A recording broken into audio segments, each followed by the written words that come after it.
So welcome to our students from several UDE classes and possibly also students from the Aurora universities. This is an event hosted by the UDE in collaboration with the university in Naples, Federico II, but also with the University Palacký in the Czech Republic in Olomouc. It's an Aurora event, and it's also an event by from a third-party funded project called Subewa. It's suburban research in Europe and in North America that is hosted by Florian Freitag. And we're very happy to have you here as students. What we're trying to do, Florian Freitag and I, we're trying to internationalize education and trying to allow you to be in formats in which researchers are when they are not teaching. So give you a sense why sometimes your lecturers and professors look super tired or are not quite on focus, because maybe they come from an event like the one today. And we would like to allow you to share in this, discover ideas that you want to pursue, and have you form your ideas for term papers, for master thesis, bachelor thesis, but also for intervention in the urban realm. So the topic that connects the researcher Florian Freitag and me is the one on urban disaster, but also urban dreams. Dream spaces as we wish for them, nightmare spaces that we fear, but also the regular everyday catastrophes that happen to us. And we are the urban generation. You are the urban generation. I think last year was the place or the historical time when more people on the globe lived in cities than in the countryside. So now we have the urban century, basically. So more people live in cities than they live in the countryside. For centuries, this has been the other way around. That's why people have always been dreaming of the countryside. Nowadays, people live in cities, and in the US and in Germany, more than 80% of people live in the country, in the city. So we are urban nations. And hence, the kinds of disasters that we have to navigate are very often urban disasters. We're hoping to discuss here with four very informed and knowledgeable speakers how people in cities in North America and in Europe have been making sense of catastrophe, of disaster, but also have been making sense of ways in which you can prepare yourself, be a prepper, but more often actually try to think of the ability to make a difference even in the moment where you're losing a hold, where you're losing the sense of control. So how can you make sense of scenarios in which other people decide for you, in which your urban environment doesn't allow for you to actually continue doing what you do and still move on into the future.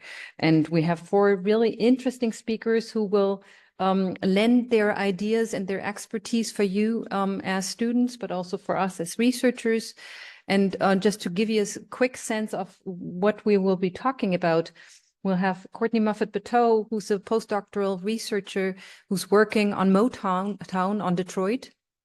And the question of what happens to Detroit after Detroit is a strong car city, but also while it is a very strong car city.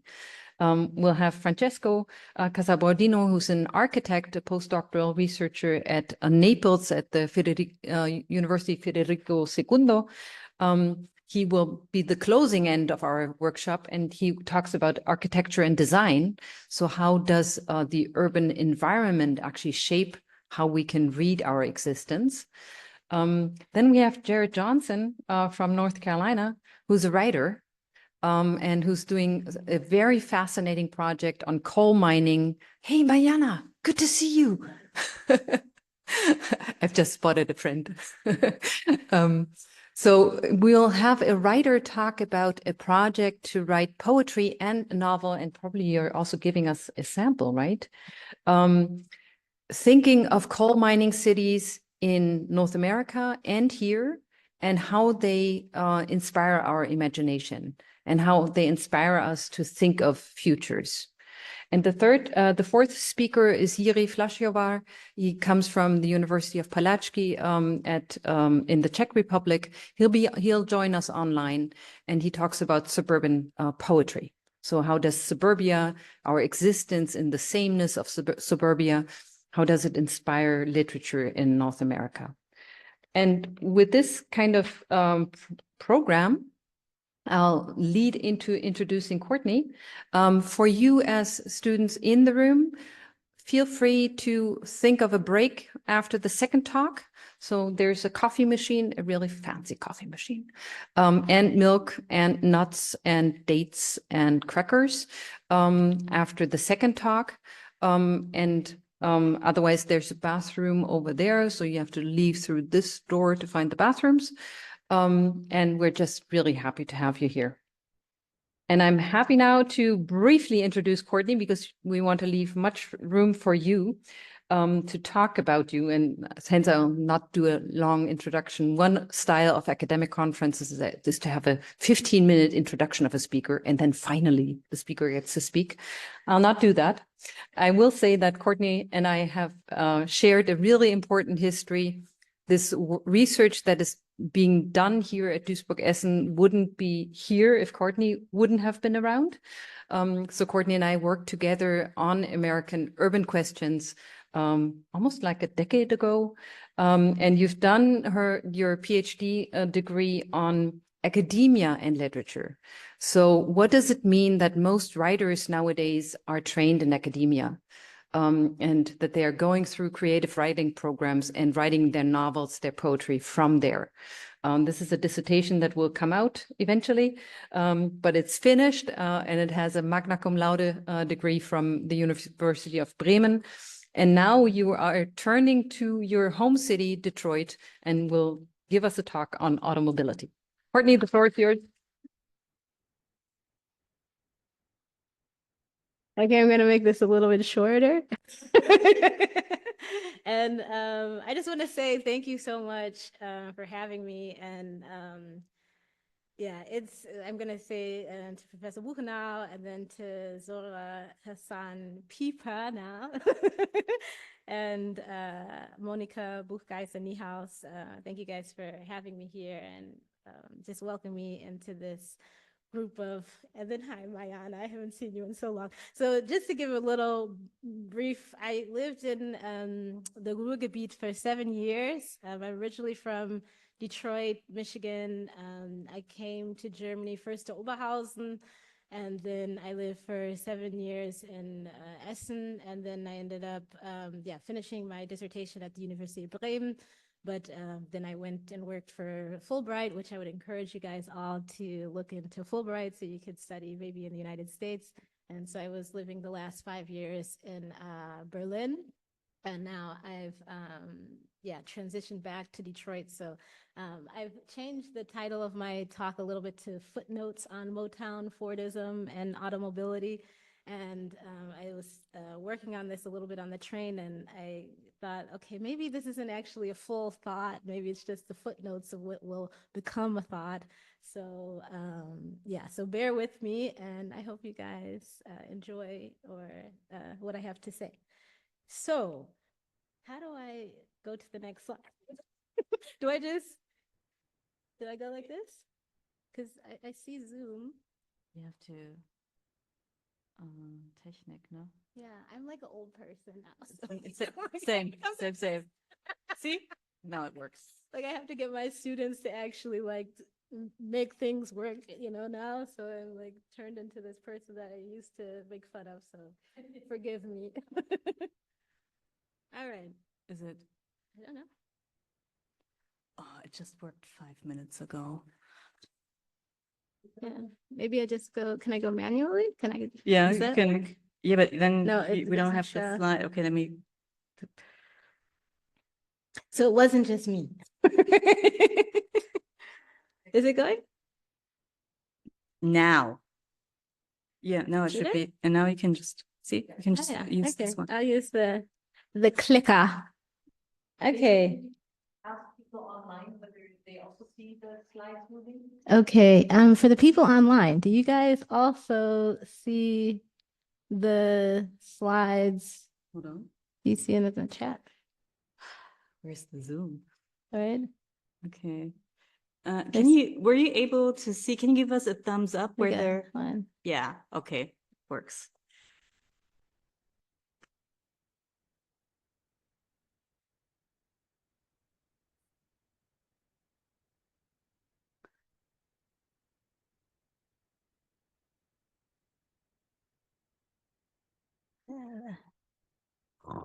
Can you click on that one? Oh, No, hold on. yeah. Yeah. Do you have to, oh, There you go. you got it? Okay. Yep, Awesome. there you go. Thank you. Okay. So I'm not sure what you guys generally think of when you think of Detroit. So I kind of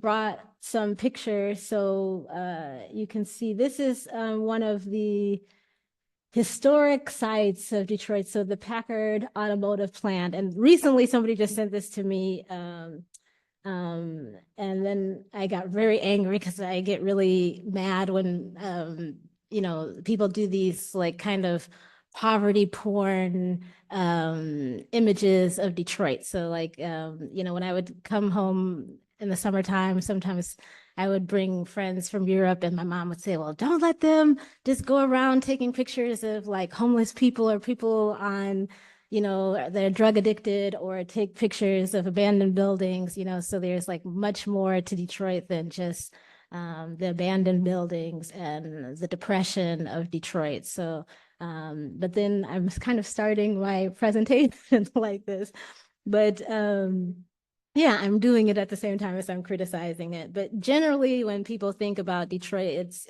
cars and Motown. So it was this, had this industrial hub of automated production. So on the right-hand side, you could see what it looked like in its heyday. So it made, this Packard plant made like luxury automobiles. And then on the left-hand side, you can see kind of what it looks like now. And it's been being torn down for the last couple of years, and they're in the last stage of ripping it down now. And I mean, you even had people, I think the club owner from Tresor in Berlin, he was even looking into buying, you know, the plant to turn it, you know, to simulate it to be one of these big, you know, techno clubs and stuff like this. But it was just too massive, and it was just a sight sore, and nobody could ever really yeah, make it work. So they ended up just turning it down. But at the same time, people would, you know, still have lots of huge kind of parties and stuff like that. It was kind of this thing in motion. So I want to, before I go deep into, I think what I'm trying to talk about today a little bit is like Motown, Fordism, and automobility, is talking about a little bit of the history of Detroit. So the focus of this talk today will kind of surround these last highlighted dates, 1943, 1950, and 1967. And then we'll go into a little bit about Motown. So I'm not sure if you guys are familiar with Motown. Can I get a show of hands of everyone that knows Motown? So it's probably before your time. Yeah, exactly. No, it's okay. I was even thinking if I should bring some of the music, but if you've heard of Stevie Wonder, or, you know, like all these like kind of old timey songs that probably your parents listened to, you have Diana Ross and the Vandals, you have, you know, Stevie Wonder, you know, like if you heard the, I heard it through the grapevine. Dun, dun, dun, dun, dun, dun, dun, dun, dun. So it's like a real like poppy music. And then if you look at the way that they're dressed, it's very chic and, you know, very yeah, kind of a cookie cutter music, kind of like this. And yeah, so you have Diana Ross, Stevie Wonder, Martha and the Vandals. And at the time when these Motown artists were just getting started, there's of course segregation, you know, so the music are playing literally in sound waves that are segregated. So that's kind of a little bit what I want to talk about, is just like the social context in which these artists are performing. So Motown, it was first made by Berry Gordy, and he was part of this Great Migration. Have you guys talked about the Great Migration a little bit in your classroom? So you'll see like after like really 1910 through 1940, you'll see the first great wave of migration. So you had a lot of African Americans that were leaving the South for the North. So because everything in the South was so racist, and if you remember these, if you've seen like just like all the worst images that you could imagine of United States, if it's the Ku Klux Klan or it's, you know, this racial horror of that's all of kind of the if you want to talk about it, frame it in like disaster and racial capitalism, that they're all kind of running away for that with the hope of the North. So like in the North, you had cities like Detroit, you had cities like New York and Chicago that were having more industrial periods. Like, so a lot of people left the South to come to the North for a better future. And then, of course, I like to just talk about the Red Summer of 1919, in which, you know, tensions and prejudice were so high. And that also contributed a lot from people escaping the South and just trying to move to the North where they might have a better future.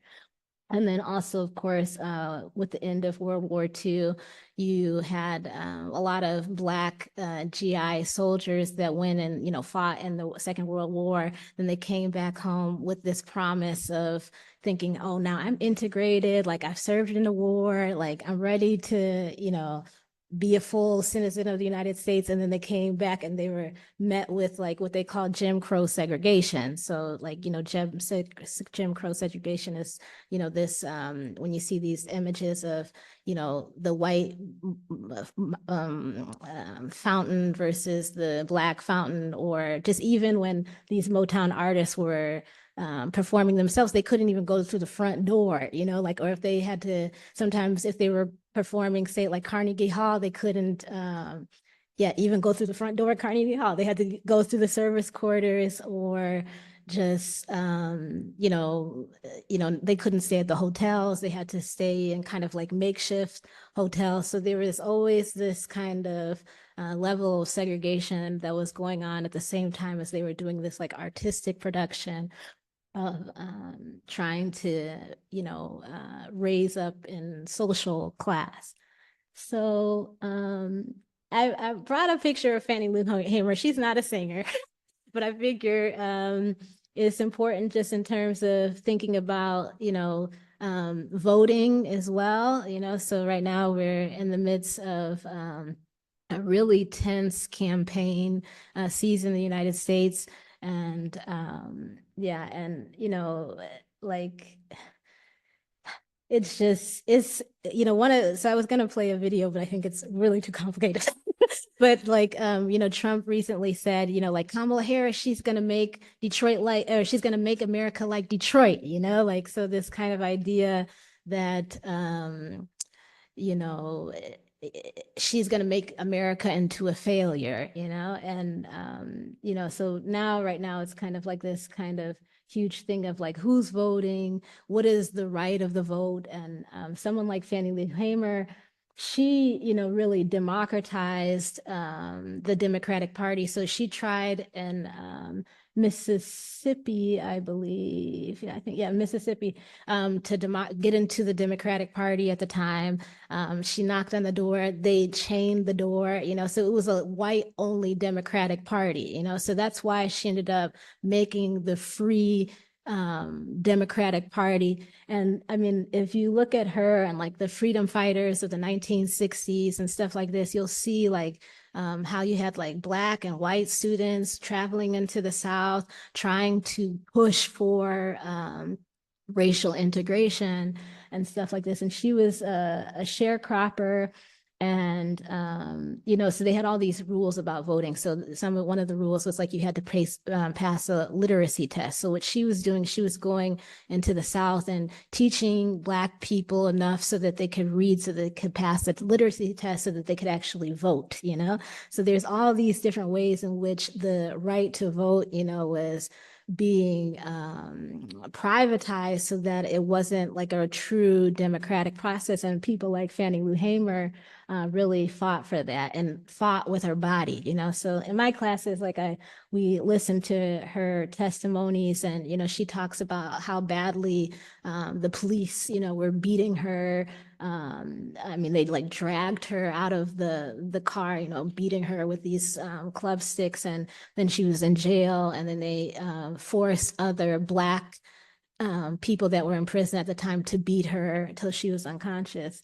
And so she withstood a lot, and it's really important to know, I think, as we start to, we continue to vote and we fight for freedoms now. And I just say all of this to say, this is the social context in which a lot of these people were singing at this time, And Motown, it wasn't overtly political because it wasn't really, I would say, allowed at the time to be overtly political and popular at the same time. But we'll get to that a little bit. So this is Berry Gordy.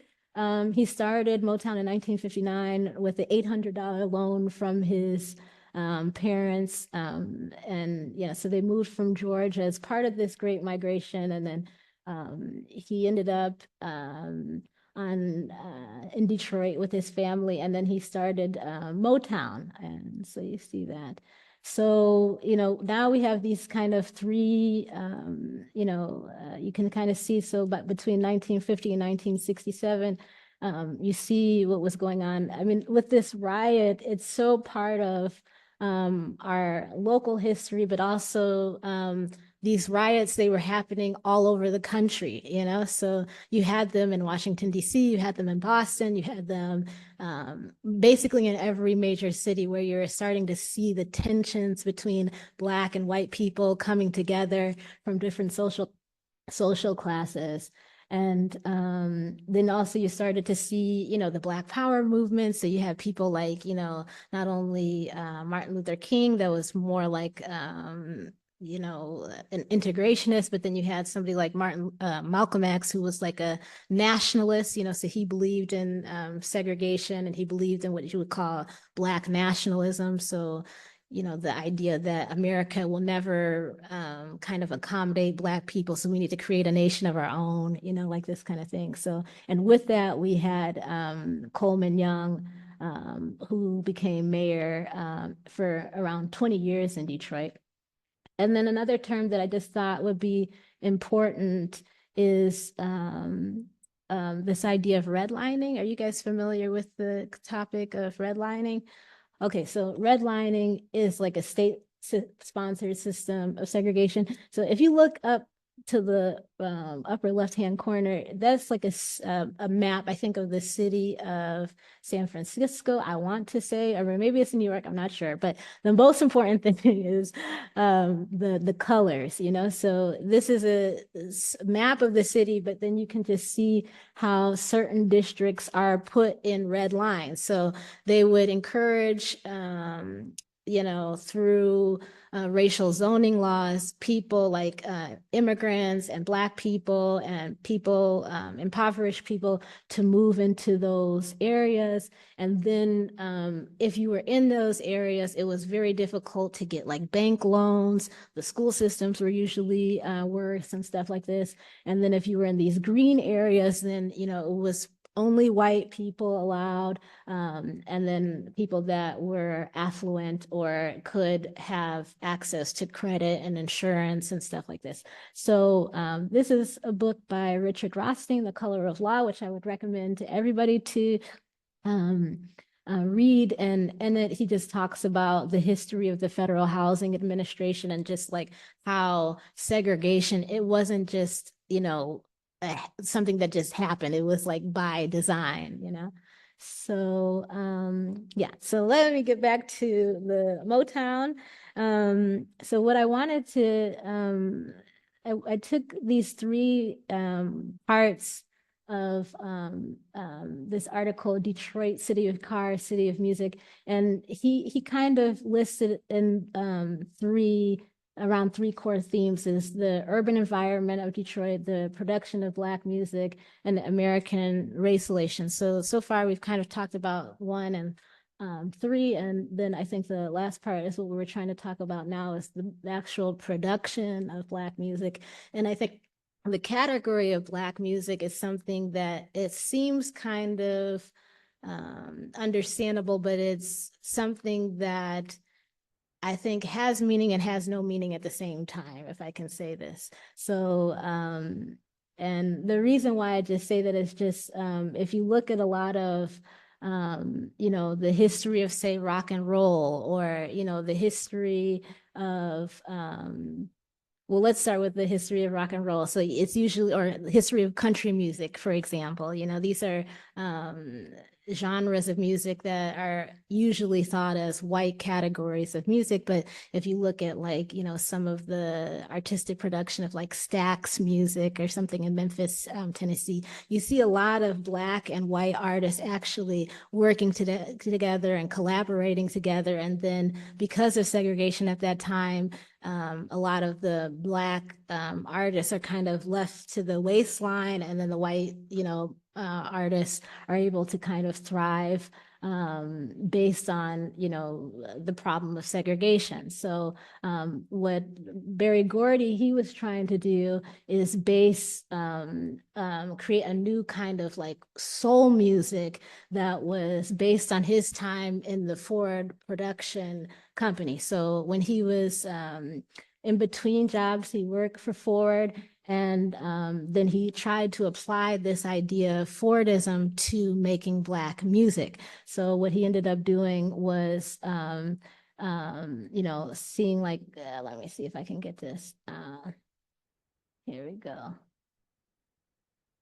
Is it here? Yeah. So let me go back. Okay. So anyone who was not able to perform their task within this period. So if he would give people a certain amount of time for them to learn a song or to be able to perfect a dance move. And then if you weren't able to do that, then he would already get the next person in, you know? So, but part of it was like this 3-step formula of creating artists through artist development, recording, and then performing. So part of the artist development was taking people that may have not had, you know, the most eloquent speaking styles, or maybe they didn't have the greatest clothes or these kind of things. And then he would give them all of these kind of tools so that they could be successful in this way. And then of course they did the recording and the performing. So this is the Stax, but I don't think we have enough time to talk about that. How am I doing on the time? Yeah. 5 minutes. Would it be possible to play this video then? Okay, so then I would just play this video. So this project is the kind of beginning of a project, a much larger project that also incorporates techno music. And yeah, oops, oh, thank you. So I'm trying to, you know, start from really 1959 and then think about how we got here now. And yeah, to YouTube. Yeah, perfect. Yeah. And then we have to share the screen again. Okay, do I just nicht anmelden? Ablehnen, alles akzeptieren? No, it's their Oh, computer. okay. Okay, the Detroit Techno Museum. Okay. So connect it. Okay, I'll let you do that. So by the time that we get to the 1980s, you know, you have this process of deindustrialization. So, you know, like all the automotive plants, they've, you know, closed down. You know, Motown in 1979, it goes to LA. So Detroit kind of becomes this wasteland, you know? So even though you have like a little bit of social progress, so, you know, you have all these civil rights legislation acts that happened in the 1960s.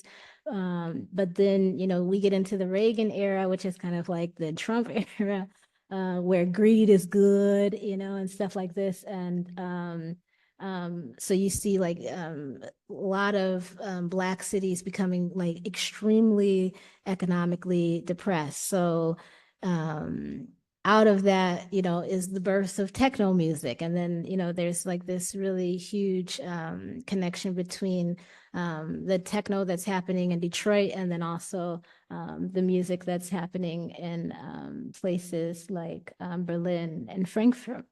And they reject the Motown era, you know, so they're saying like, this is our parents, like they were very hopeful and, you know, what have they left us with, you know? So I'll just play a little bit of what they say in their own words.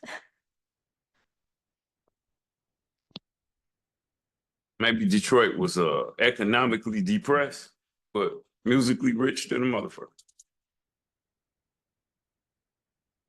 Collaboration is a thing that comes naturally here in Detroit. Because we've been failed time and time and time again by government, because we've been failed by systems, we've learned to naturally depend on community. We know each other because we're of this place. The country was in economic recession. AIDS was devastating communities. Auto industry had gone to hell. Around that time, Detroit got dubbed the murder capital of the country. And yet, that's when the birth of techno came about. Young people took control over their futures and rewrote the future in terms of saying that, look, we see something better. We had no idea that the rhythms that would go inside of these drum machines would not just change our lives, but it would change music history. A lot of people, and I would include myself in that, didn't know. We didn't know who made these. This is the voice of love. This is the voice of love. This is a new type of jazz. This is a jazz of the future. It's jazz of the future. This is not techno. This is not techno. No. This.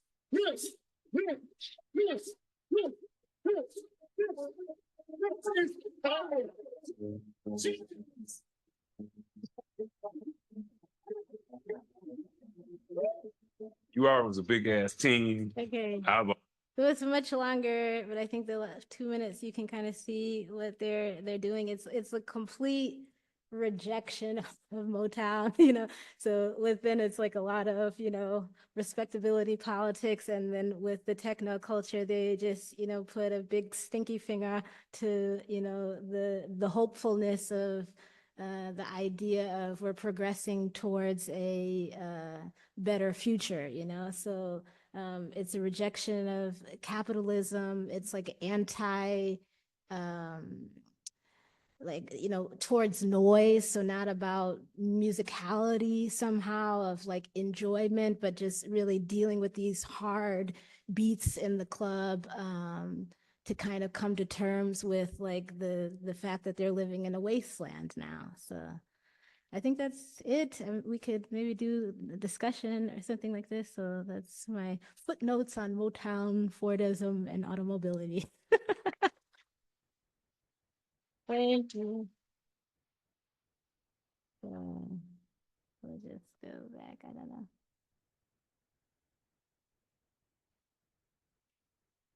Does that help? Yeah, play game.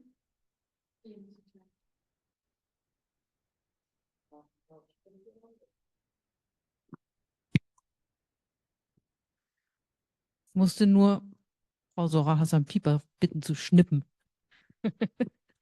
All right. So Courtney, thank you so much. Yeah. Dr. Moffat-Bateau, Yeah. this was cool. Thanks. And thank you for your time management because you have such a wealthy material. So it's really hard to actually pick out the examples that allow us to get a sense of what's happening in Detroit. And of course, the floor is open for questions. Also, if you have questions of understanding, things you would like to have better explained. Very often, somehow I have a repercussion here. Very often, Dr. Moffat-Bateau was asking whether you had studied this already. And since the audience is a mixture of BA and MA students, many of you are in the BA studies. So redlining, for instance, is not something that you have studied so far. So there was a lot of cultural history involved. If there are any questions as to those concepts that you wonder about, please feel free to ask and I can hand the mic to you. No. Do you see anybody in the Zoom? Whether there's, I'm not sure. I There's should somebody probably in the not get too chat. close to the Some- mic because otherwise that I might be. do I do share the flashlight? I don't know how to. Oh, somebody couldn't hear us talking. I hope that's better now. Hopefully she didn't switch on the sound. Okay. Can we, so for people on the Zoom, are there more people who didn't hear? Well, it's a question asked wrong, right? If you can't hear, then it doesn't help to ask the question. Maybe we have to type it into the chat. So I guess, Courtney, I have a first question, but you're already typing for the chat, right? Yeah. So you mentioned only briefly, because I cut you short, that the beat itself is a Detroit beat that picks up on the hostility of the place. But it's not the hostility of the place, but also the hostility of the labor, right? Exactly. Could you elaborate on this Fordism of that? Yeah. So maybe I can you help me go back to the how do I make it big again? You want to go back To to the presentation. what we Okay, and then maybe while we're doing that, so like labor, like African Americans in labor, that's like a like we could probably have a symposium just on that, you know. So a lot of what like especially Black people have been trying to fight for is just equality of labor in the United States. So that was kind of the wonderful thing about Ford is that, you could come from the South where maybe you were a sharecropper, like so with Fannie Lou Hamer, that was the case with her, that she was a sharecropper on a land. So that meant that she didn't own the land, so she couldn't actually profit from the work that she actually did on her land. And then once the people that owned the land found out that she was doing this voter registration work, they ended up just forcing her to like sell everything and leave automatically. So that's kind of like why you see all these people going from the deep South up to the North for a better chance at, labor. So with Ford, he was supposedly non-discriminatory, but I mean, of course, he was, very anti-Semitic. And this is also just disputed in terms of just how, fair he was to people, no matter of race and creed or something like this.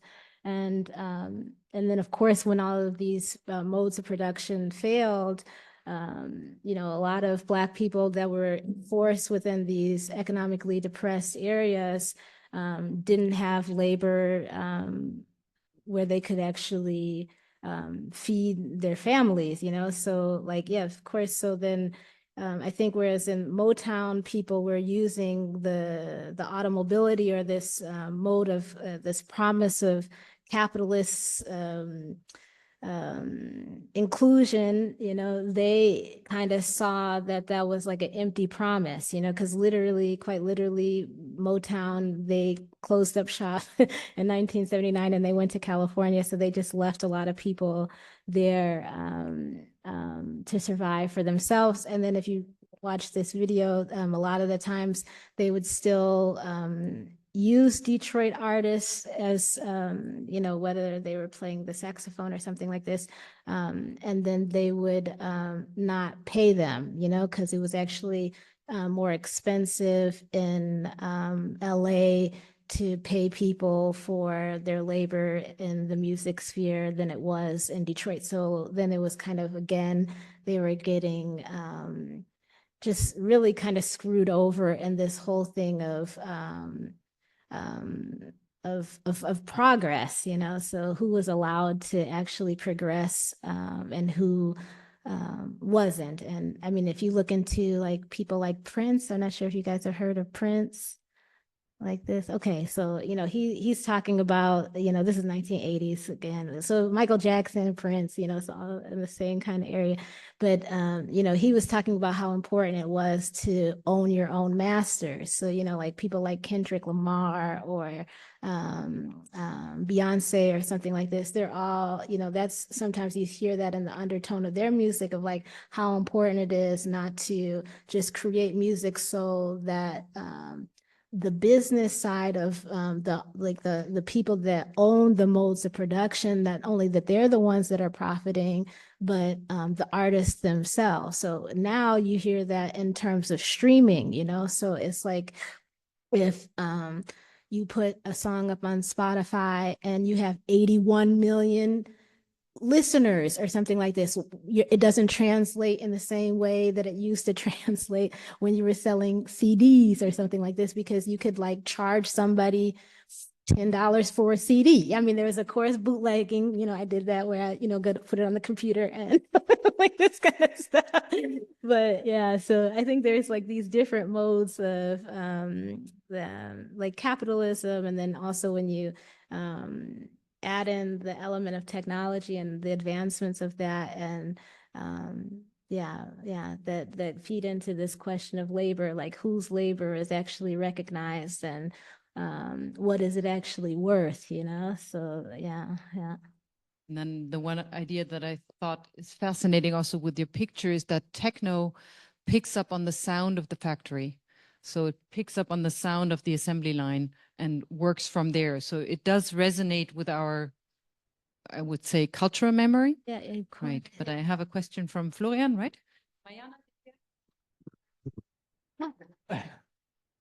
Actually, I have a question for our students. And I was wondering whether you could go back to the map of San Francisco. Yeah.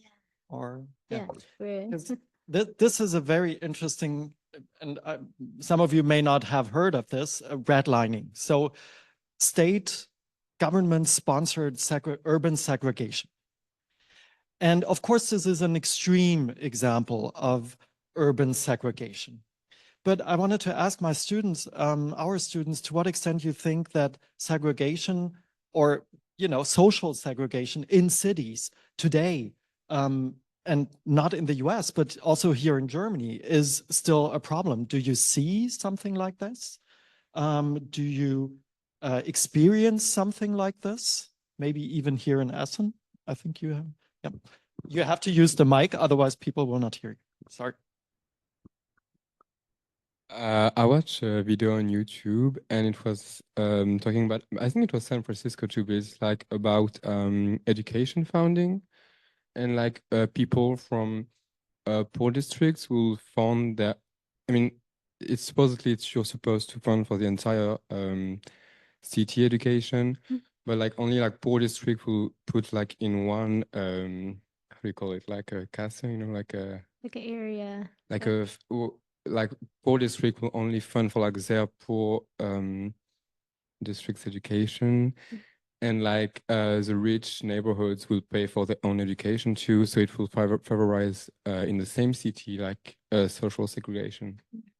I don't remember in which city it was, but it was like it was talking about how like in blue states Democrats don't really actually work on the like the ethics that they talk about, they don't really like put it in like in practice.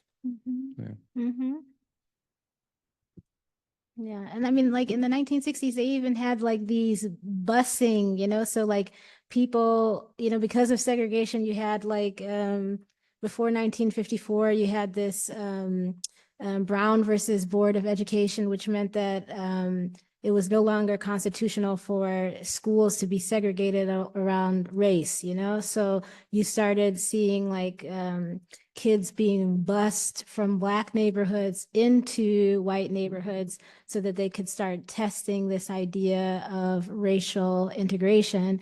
And now we don't really need, I guess, it still kind of functions in the same way, even though the laws have changed, so I don't think you see a lot of white suburban neighborhoods that explicitly say that immigrants or Black people are not allowed to live there. Whereas here, already it was like written in the bylaws of the suburban environment, like you're allowed to use a banking mortgage to actually buy a house, but predicated on the thing that you're not allowed to resell your house to, like, say, a Black person or a Jewish person or whatever. And now, because, it's almost impossible. You would need a lot of generational wealth to be able to afford a house, so this is one of the main things that is, a lot of young people too are talking about, just like how affordable is it, for housing. Like, so if you're in Berlin and your parents are not professors and can just pay 2,000 euros for you to have a one-room apartment, that really impacts how you're able to study. Whereas, like, just even in the early 2000s, you could get like these, beautiful big room apartments with nice wooden floors and high ceilings, for 450 euros, and it's like, it's just, it really impacts the way that you're able to create. It impacts the way that you're able to concentrate and produce things. So I think that's something that really needs to be fixed going forward, because we're just seeing such a maldistribution of like wealth, so if you don't have parents that could like give you, when they die, the house or whatever, then how are you going to afford to buy one on your own, like this. So yeah.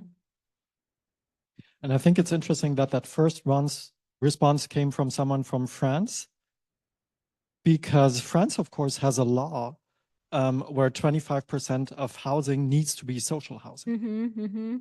So there you work against that non-state sponsored segregation, but it is a kind of social segregation. Any other responses from your own experience in where you live? I mean, and then correct me if I'm wrong. I mean, because it's interesting too, like in Paris, it's like all the, people of color, they're living in the suburbs, so it's like kind of in direct contrast to what American cities used to be, where all the people of color were right in the middle of the city, and then the white people were actually surrounding them in the suburbs. And then in Paris, for example, it's like exactly the other way around. And so we have Dr. Dalla. I'm gonna give a question. Hi. Hi, Haven't seen you in ages. I mean, I have so many questions. I'll just ask about What you said about the capitalist, the promise of capitalism that turned out to be empty. Yeah. And I don't know, I'm seeing a bit of a pattern here, right? In that what starts within the Black community ends up hitting the white community like 25 years later. And can you speak more to that about like what happened? I mean, with Trump saying that Kamala Harris wants to turn America into Detroit, clearly there's a lot of erasure in that because Detroit, I mean, the white flight in Detroit didn't just happen. Are you going to like put that, could you say that's also seen in what Rothstein says or in your research? It's not really a question. It's just like the thoughts that I have from what you just said. Thanks. I mean, that you should write it for me.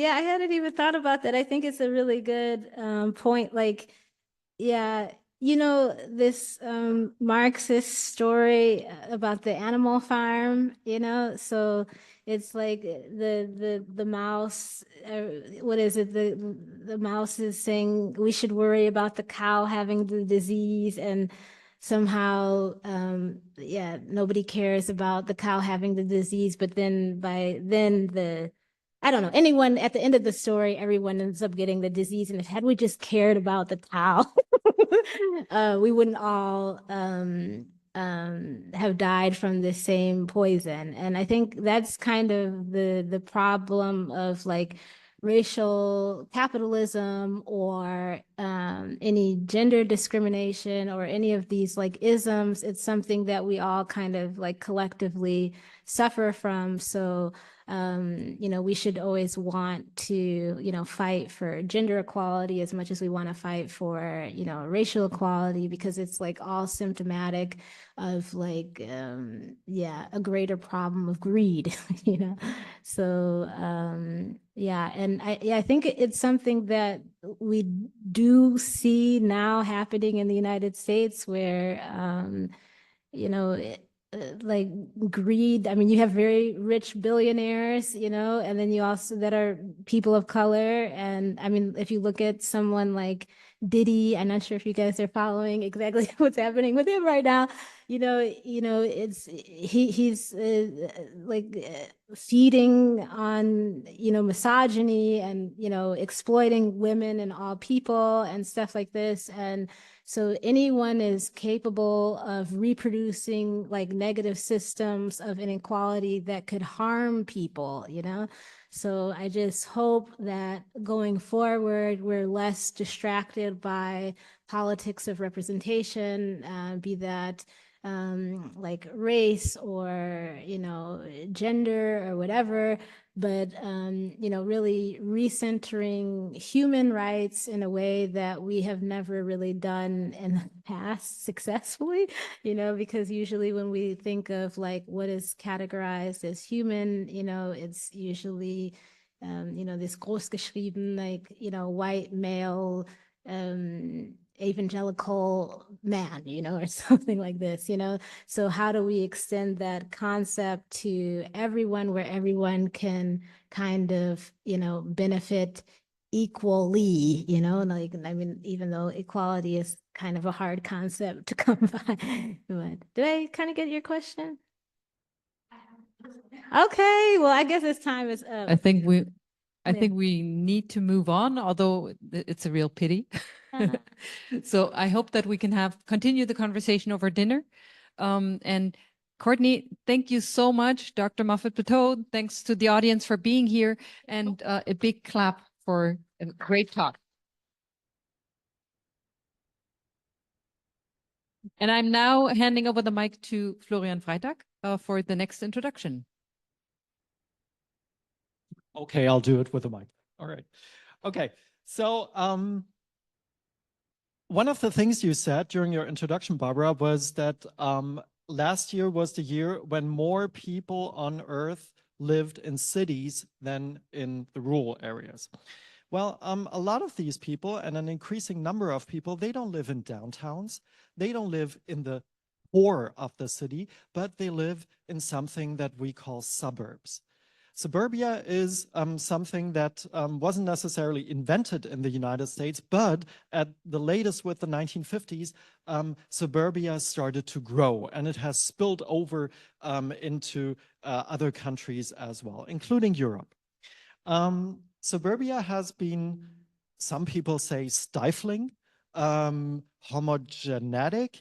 It has sort of stifled the imagination of people. But then again, there's also a lot of artistic creations that have been inspired by suburbia. So last night, for example, I read a bachelor thesis on suburban punk.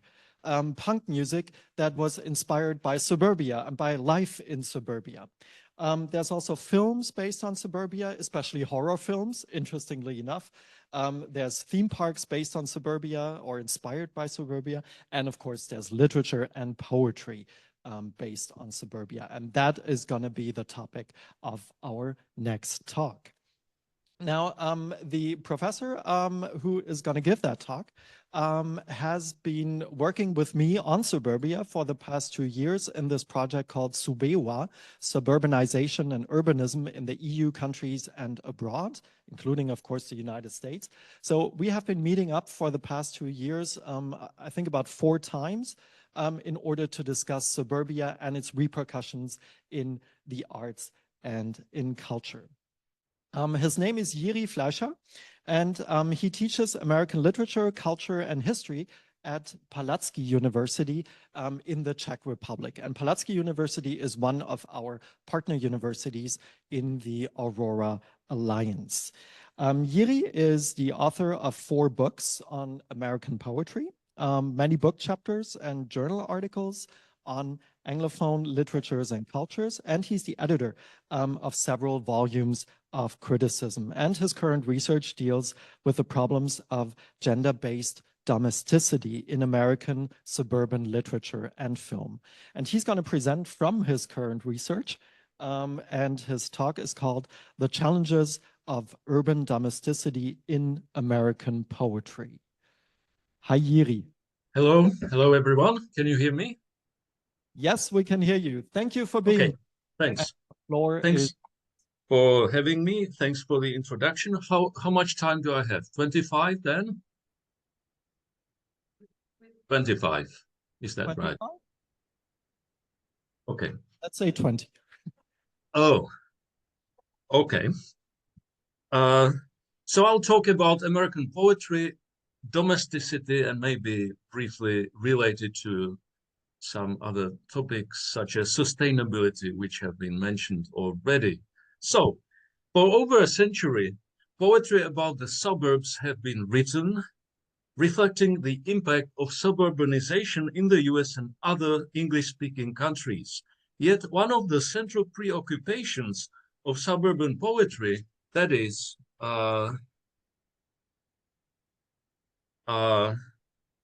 the relationship of domesticity and the suburban ideal has not been much addressed. Laura J. Miller defines the suburban ideal as the family-centered lifestyle that's about finding a homogeneous community of like-minded people, about living in a home that provides comfort and diversion, and about finding an environment in which family ties can be strengthened. Since the 19th century, the suburbs in the US have provided the benefits of morally and physically healthful influences of rural living, allowing residents to find gratification in homemaking, as well as both indoor and outdoor activities that involve the whole family. Now, Scott Donaldson claims that the suburban lifestyle in the US has come to symbolize the American people's return to nature, to the small village, to self-reliant individualism of the early explorers and founders in a reenactment of the American dream and creed. That is, it represents the myth of the virtuous and healthy yeoman farmer, now moved to the suburbs, at once individualistic and altruistic, responding to a dominant pattern of suburbia bashing that starts with the early critiques of conformity by Louis Mumford and Edith Wharton and has survived up to the present. Donaldson explains that the critics often confuse cause and effect when laying the blame for all the ills of society on a given modern suburban location and forcing the suburbanites to feel guilty for daring to be prosperous, for the nerve to be content in their secure suburban communities. At the positive extreme of literary representations of suburban domesticity stands the argument by poet Phyllis McGinley, who defends the suburban lifestyle as follows.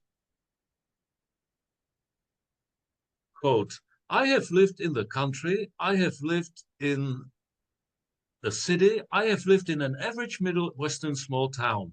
But for the best 15 years of my life, I have lived in suburbia and I like it. That's from a famous late 40s essay called Suburbia of B.I. Singh. On the other hand, many American women have found the suburban domesticity dictum imposed on them stifling, which is what Betty Friedan memorably sums up in her book called The Feminine Mystique. She talks about a problem which lay buried, unspoken for many years in the minds of American women, a strange stirring, a sense of dissatisfaction with which each suburban wife struggled with alone.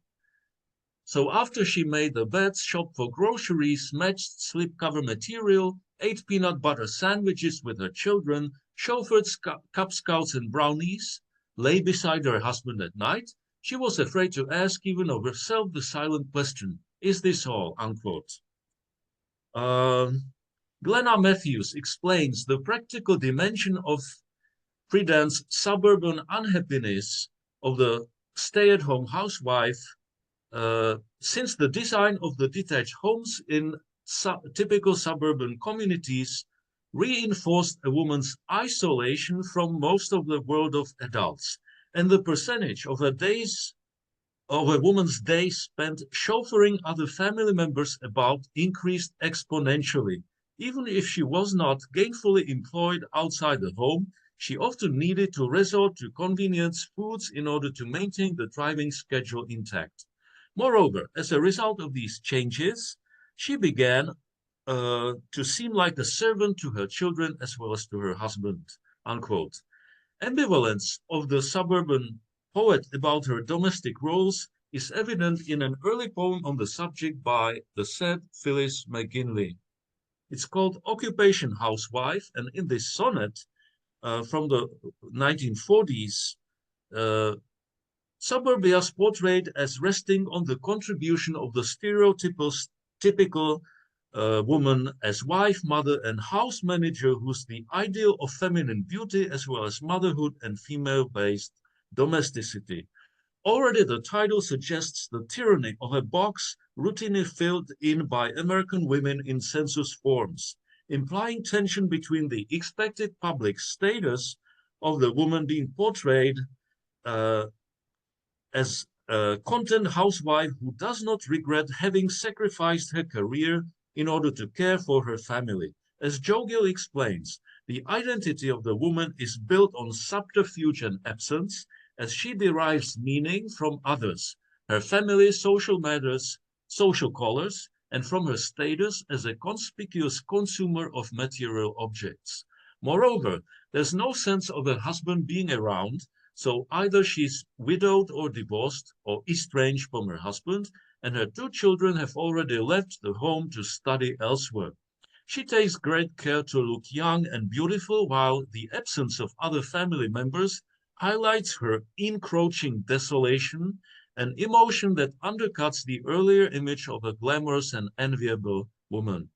Although she feels culture hungry and tries to attend art events in town whenever possible, she has given up on her own ambition to paint or write since she married young and became a conventional suburban housewife who obeys the social dictum of a culture that, according to Friedan, forces the woman to not to bother to be anything more than a wife and mother. Thus, the closure with the encroaching desolation of the protagonist's days is a surprising but inevitable outcome of the portrait of a woman suburbanite who seems to have it all, yet feels as vaguely unhappy and unfulfilled as the American women Friedan mentioned in her groundbreaking 1963 book. Now, next, I'd like to look briefly at variations, gender-based, of male poems about suburban domesticity and focusing on the masculine version of it. First, I look at Osso Bucco, a poem by Billy Collins. It portrays the quiet domestic evening that follows a festive dinner, an Italian meat dish made by the poet's wife. The suburban home is hailed as a haven of peace, prosperity, and achievement, a place where the evils and tragedies of the world are blocked out, as the poet reclines, quote, tilted back on his chair, a creature with a full stomach, something you don't hear much about in poetry, unquote. The mockery is directed at the stereotype of the poet as a tortured soul whose suffering should be a primary inspiration and theme of his writing. In the rest of the poem, Collins traces the further development of the evening that he spends with his wife, with whom he will later, quote, slip below the surface of the night into the marrow of the only place we know, unquote. While somewhere else, the tortured figure of the conventional poet is involved in the Sisyphean task of, quote, crawling up a rocky hillside on bleeding knees and palms, unquote. The appeal of Osso Bucco is, as Adam Kirsch explains, in the ironic reversal of values, as Collins celebrates being lazy, tired, and well-fed, a suburbanite, in an effort to mock the suffering anti-bourgeois pretension of the modern poet, whose attempt to sustain the attention of the audience is likened to the eternal punishment of Sisyphus. Next, I mention one more male poem by John Updike, who is super famous as a fiction writer, but relatively unknown as a suburban poet. In a piece called On the Road, the male speaker feels a dissatisfaction similar to the situation of the protagonist of McGinley's Occupation Housewife. Yet Updike's way of addressing the suburban ennui as a man is different. The protagonist takes a business trip abroad to escape the confines of suburban domesticity, represented by, quote, the tricycle in the hall, the wife's hasty kiss, the dripping faucet, and uncut lawn, unquote. And when the speaker rephrases Friedan's famous question about the inadequacy of suburban life, this time for the man, this is life, unquote, he hastens with a denial of traditional domesticity as fulfillment by claiming that, quote, no, vita thrives via the road, unquote. And a business trip by plane is full of, quote, those hours in the air amid white shirts, unquote, of interaction with other fellow travelers, and the life spent in a string of anonymous chain hotels on the road is, quote, venues of transit dearer than home, unquote. In a way, the male counterpart to female suburban domesticity in poetry doesn't really exist, since the traditional social role of the male suburbanite is that of family provider who works in a 9-to-5 white-collar job outside the home.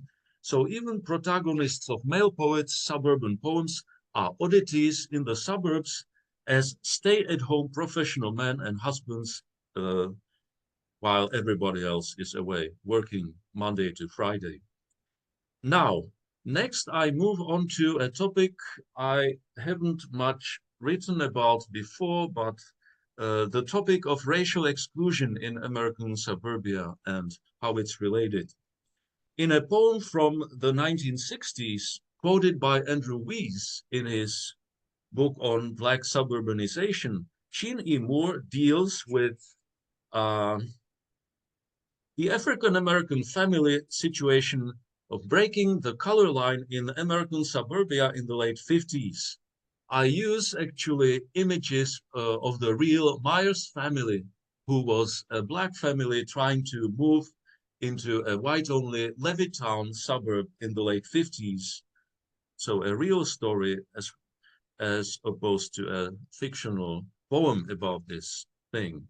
So, the speakers, a African-American woman in a white-collar, no pun intended family who remembers her late 50s troubled attempt to buy a house in a white suburbia and move into it with her family, which is met with resistance from everybody along the way, from the real estate brokers, as well as from the suburbanites and neighbors alike. I move on to one more poem, which is actually called Redlining, which has already been discussed today. But it's a poem by a contemporary younger poet called Ashley M. Jones, who features a visitor to a suburb or a person who actually lives there. She leaves it ambiguous, and she voices her anger at being left out of the suburban community. The anger is based on feeling out of place on account of her race, obviously, since as has been the story of many African Americans once entering the formerly white-only suburban communities, they would always feel marked or different from the majority of neighbors. So, as I've said, it seems ambiguous whether this is a car driving past or a woman walking through a suburban street. Either way, she feels anger at being made feel unwelcome and not belonging to the suburban street she portrays. So anger is her emotion with which she reacts to the situation. One more on the same, which is something I've already mentioned in my previous talk, is a piece by Claudia Rankine from her book on microaggression and racism in America called Citizen. So she too mentions several stories in prose poems, for example, featuring herself, as you see, as a African-American professional woman who visits the suburban office of a therapist, who, however, thinks that the black lady ringing her doorbell is some trespasser and reacts with violence and vulgarity before recognizing her mistake. But as you see, the situation cannot be mended after the therapist's angry initial response to the speaker's visit. So, to sum up briefly what those several poems I have mentioned very briefly here, there is a notable difference between the way domesticity is portrayed in American poetry based on the gender of the author as well as on the gender of the poem's protagonist. So typically, much focus has been in American literature and poetry in particular on female domesticity, as it's been traditionally the women in America or anywhere else who have been tasked with the domestic roles of mothers, housewives, house managers, and keepers of the hearth, and so on.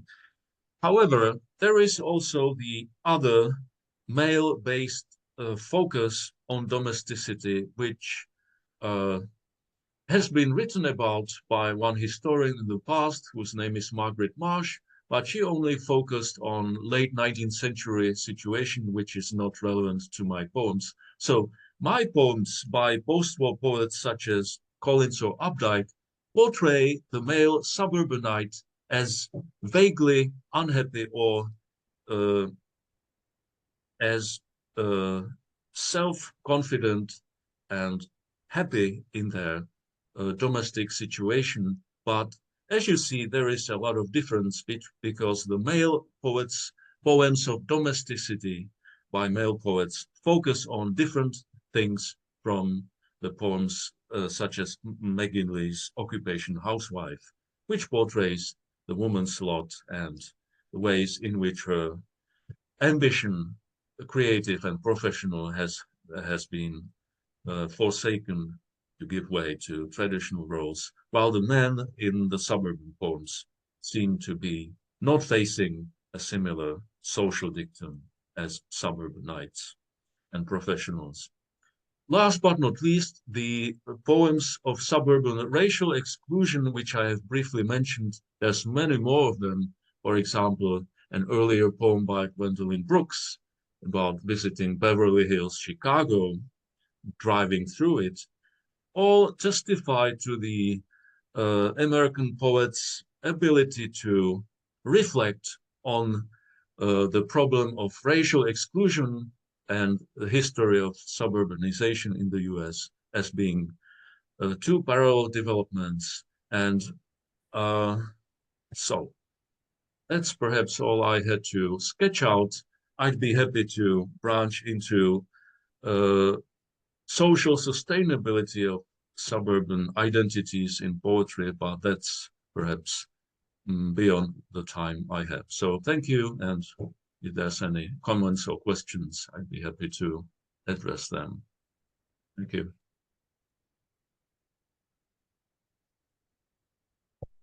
Thank you very much, Jiri, for, on the one hand, continuing themes that we had talked about before, racial segregation, how the city is experienced differently, but then also bringing in the category of gender and making up this other distinction, how urban spaces, suburban spaces can be experienced differently by different people. So I'll open the floor for questions, comments. Yeah, I thought so. Courtney, go ahead. Hey, I really enjoyed your presentation. Can you see me? Okay. Hello. My question, I guess, was an extension of the gender question, and I was wondering if you ever came into any transgender poets that are writing on these themes as well, to kind of break up the binary of the, I guess, cis male and cis female position. And then also maybe even, I'm not sure if you could go back to that, because you had in your last presentation a really nice graphic on the numbers within the suburbs. I think you had that, but maybe it's not in this presentation, but I thought I saw Well, you mean the number of suburbanites. I re-enclosed it, if that's what you had in mind. Yes, yeah. And then I kept thinking with these new definitions of suburban, and then I kept thinking, okay, of new forms of poetry, maybe that include something like rap, for example. I was wondering if that you also thought about in a broader definition of poetry, because, you know, probably since the 1980s, like rap, like I can imagine is very much played in suburbs, you know, for people of my generation, for example. So those kind of three questions of transgender, or not even cis heterosexual. Right. Thanks. So the first question or two, does LGBT suburban poetry exists? Yes, to my knowledge it does, but it's not a great many poems I've located. And even LGBT suburban characters in these poems really follow the traditional notions of buying a house in a suburban community of good standing, you know, fulfilling this kind of American dream that way. So on one hand, the poems reflecting the recent developments in transgender or LGBT communities also moving to the suburbs may sound radical, but on the other, when you read a few poems featuring gay or lesbian people in suburbia, they feel pretty similar in terms of the themes to heterosexual poems I have mentioned today. So That's one response. And I'm not really knowledgeable, sorry, about rap at all. So I can't address the third question, sorry. Okay, thank you. I'm looking around, but Florian, can you do us a favor and look whether we have some comments in the chat, please? That'd be interesting to see. You just want to test my technical skills here. Slides properly. Oh yeah. So one question was, I'm wondering whether there are also poems written about the female perspective situation by male authors and vice versa. Mm-hmm. Good question. I don't really know. Very interesting.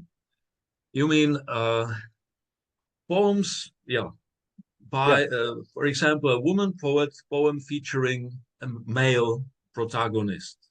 Right, yeah.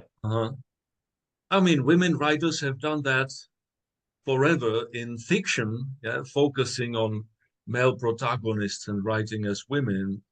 So I'm sure there are, might be poems like that, but in my experience, suburban poetry, at least American, which I'm a little bit familiar with, has focused on either the male or the female perspective of the writer, and consequently on either the male or female gender of the protagonists. So I'm not really aware of a male writer focusing on a woman protagonist or vice versa. For example, John Updike is a good example. Yeah, he's been a male chauvinist in much of his fiction, and so was he in much of his suburban poems, which I've written about in the past. So he just focuses on his own angle, which is very much male, chauvinist, macho, kind of the suburban experience.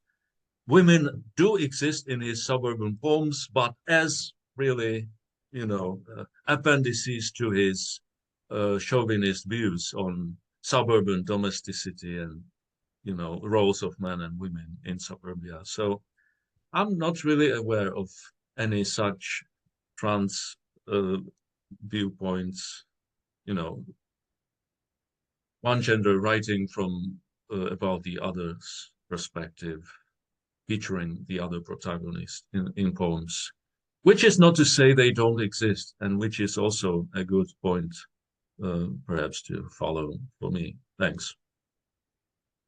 Yes, I think we have time for one more question. There's one in the chat again. People are chatty. And okay, so would it be, so the chat says, would it be possible to quickly elaborate on the representation of sustainability in suburban poetry? Ooh, that's a good one. Well, so you did prepare a slide on this. Well, on that slide. It depends on what kind of sustainability one means.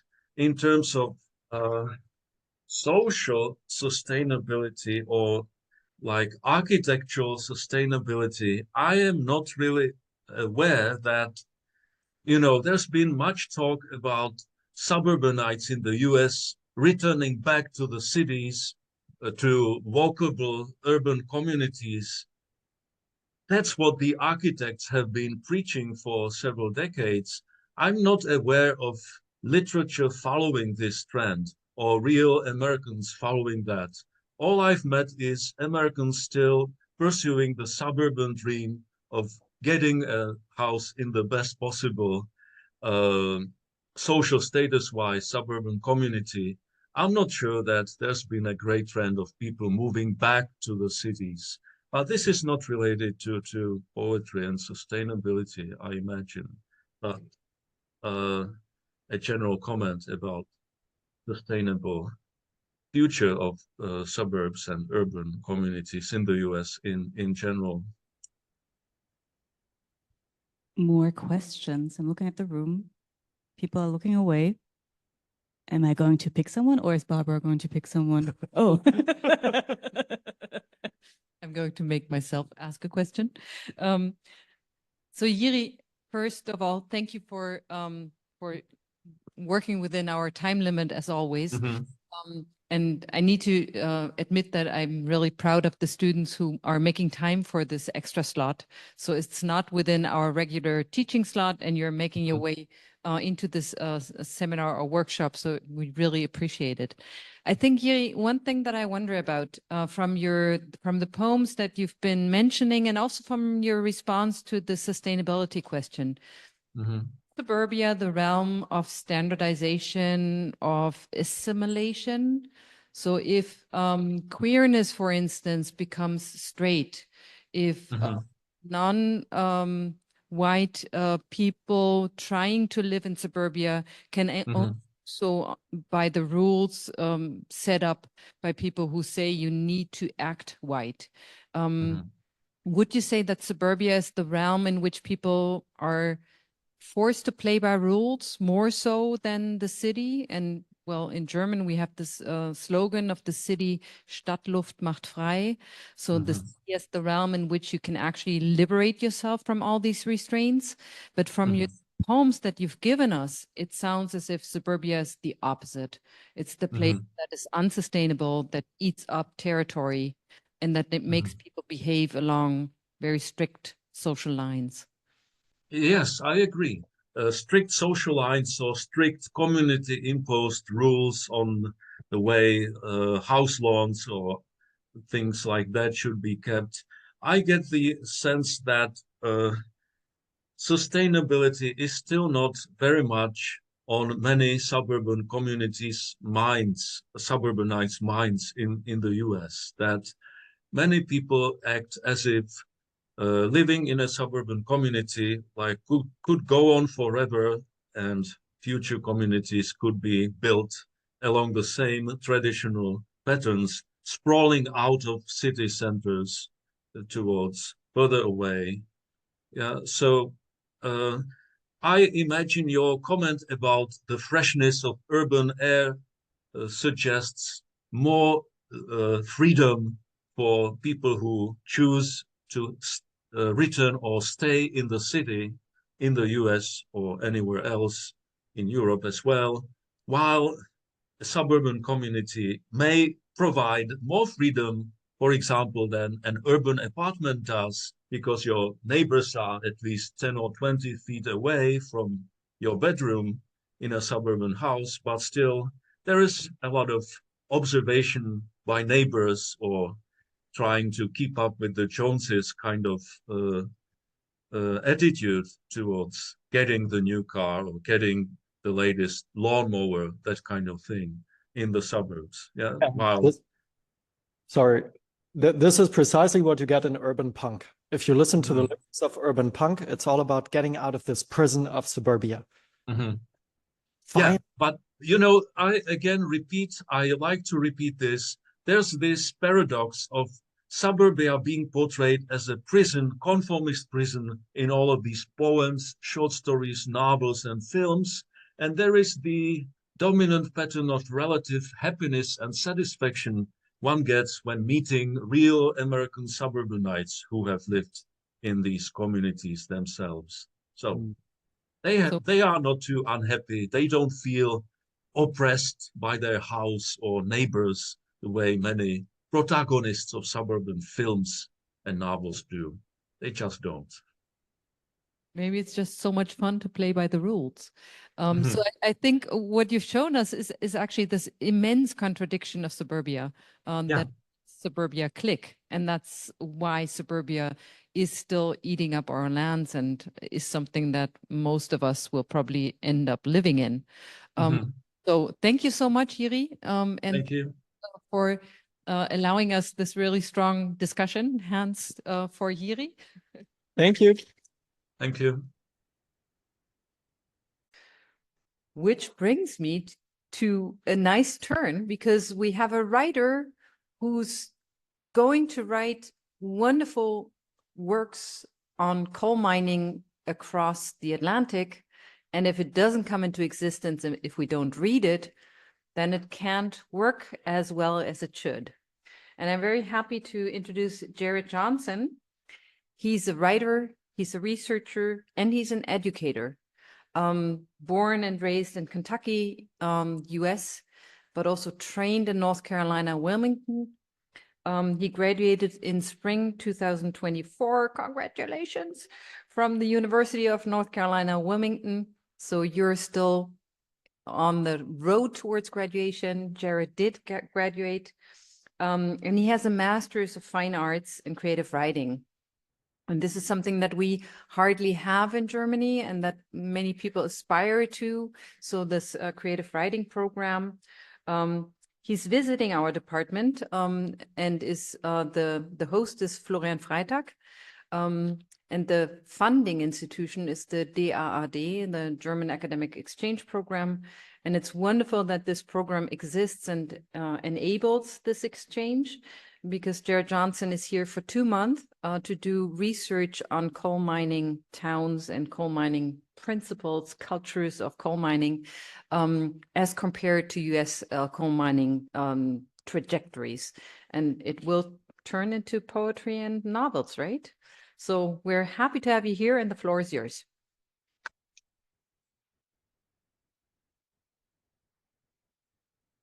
Thanks, Barbara, and thanks everyone who's here and online. I'm going to pull up my presentation.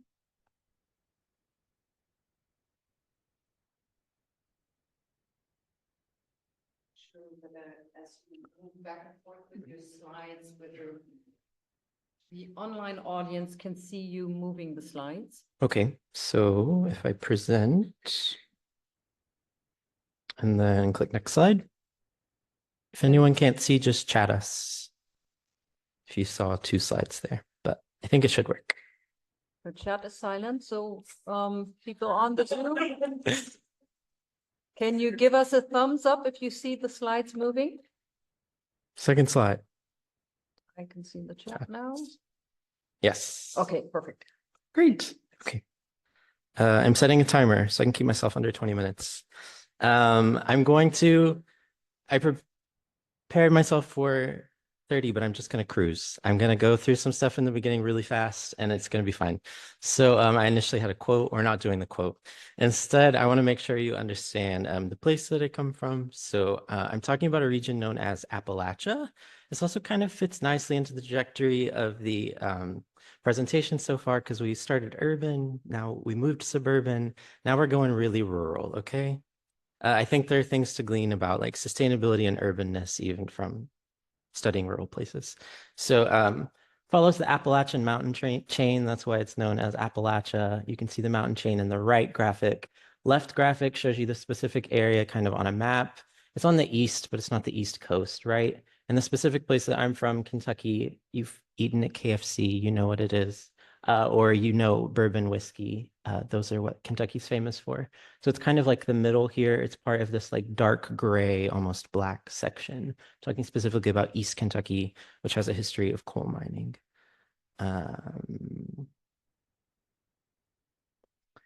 I wanted to start by saying, speaking of disasters, this is a region that was recently hit by Hurricane Helene at the end of September. This was mostly taking place in North Carolina, which is where I studied. So these are some photos just showing the destruction that happened there. The presentation is going to kind of get at how this is a region that has historically been neglected and continues to be neglected. So this is the place that I write about, people that I care about. So dedicating this presentation to this place, these people, and the long road to recovery. Here are just a few images to kind of conjure what I'm talking about whenever I'm talking about Kentucky's coal mining region. It looks a lot different than the Ruhr, which is something I'm going to get at after I read to you. But yeah, essentially you can see some photos here, the equipment, you'll recognize some things, right? Like the railroads. I'll go ahead and skip to the next slide. The railroads, the coal, the way that people like hung their clothes from the tops of these buildings whenever they would change and go into the mines. Like this is something that you recognize, but the architecture looks a lot different, which will be a little bit of a bridge toward Francesco's presentation after mine. The primary reason for this is just because the Kentucky, which is mostly what I'm going to talk about, is a coal mining region, but it was not a steel region. It was not a chemical region. There was not really industry associated with the coal. The coal was extracted and taken to other states like Pennsylvania, Ohio, the East Coast. where it was then used and made into things that were useful. So I think the architecture kind of gets at that. You can see this is a mountainous region, and the mines go horizontally rather than vertically down into the earth. So I'm going to introduce you to my project, and then I'm going to read to you a little bit. And then after that, I'm going to make a little bit of a theoretical academic kind of comparison between the Aurora and Appalachia. So what I'm going to read to you is from my novel in progress. I have one draft of it, but it's growing and expanding and changing. The book is called The Coal Memorial, and it's about a man, protagonist Duff Bishop, who wants to create a coal mine museum, which is why I'm here in this region. Y'all actually have museums. You're ahead of the US in that sense. In virtual reality, he believes that people, in order to understand the past, like kind of have to experience it firsthand. They have to immerse themselves in it and feel it. So he's trying to build this like immersive coal mine experience that transports people back into the past. They go down into a deep mine and they feel like what that experience was like. He's living in New York City and he moves back home to Kentucky. I'm going to read you a scene that takes place as soon as he's moving. Here are the other characters who should maybe know a little bit of context about to understand the project. So his father's name was Caleb Bishop. He died in a coal mining accident whenever Duff was a teenager. So he's thinking about grief, both his personal grief, but also the grief of this region and the loss that it is experiencing at this moment. And then there are two people that are going to be in the scene with Duff that I'm about to read you. One of them is Birdie. That's his mother. She remarried to Jody. That's Duff's stepdad. And what's complicated about Jody is that he works for the same coal company that Duff's dad worked for when he died. So Duff blames this company for his dad's death. And now Jody kind of represents this blame. And then the last thing that you should know is that another part of the reason why I'm in Germany, besides trying to understand coal and how it gets memorialized, is because one of the characters is German. So Amir is Duff's husband. They met in New York City. Amir is an artist, and he's a part of this story and this experience. So I'm going to change away from my slides for a moment to pull up a different document so that you can follow along as I'm reading. Okay. Nope, you don't see it.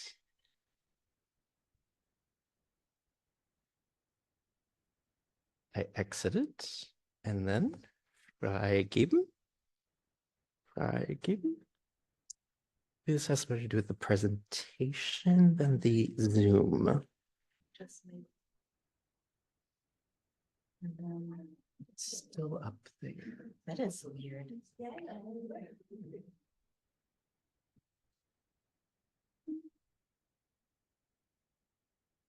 Let's try that. Try closing that. Or in slideshow, maybe. Yes. And now back to this part. Thank you. Okay, perfect. I will be going back to the slides, so it might happen again, but for now, we're in good shape. Okay, I'm just going to read you the scene with the context that you already have. Duff is having dinner. He's just arriving back in Kentucky, and he's kind of going there to test this product that he's created, this application. Food's ready, Duff heard from the house. Come on in. Birdie and Jody often yelled at each other from different rooms to communicate, always ignoring or half hearing what the other said. It drove Duff crazy when they tried to talk to him like that. Care if we say a blessing? Jody asked at the table. Duff snapped his head at him from staring at the meatloaf in the glass tray. Birdie had left a corner of it empty, no sauce at all, her slice.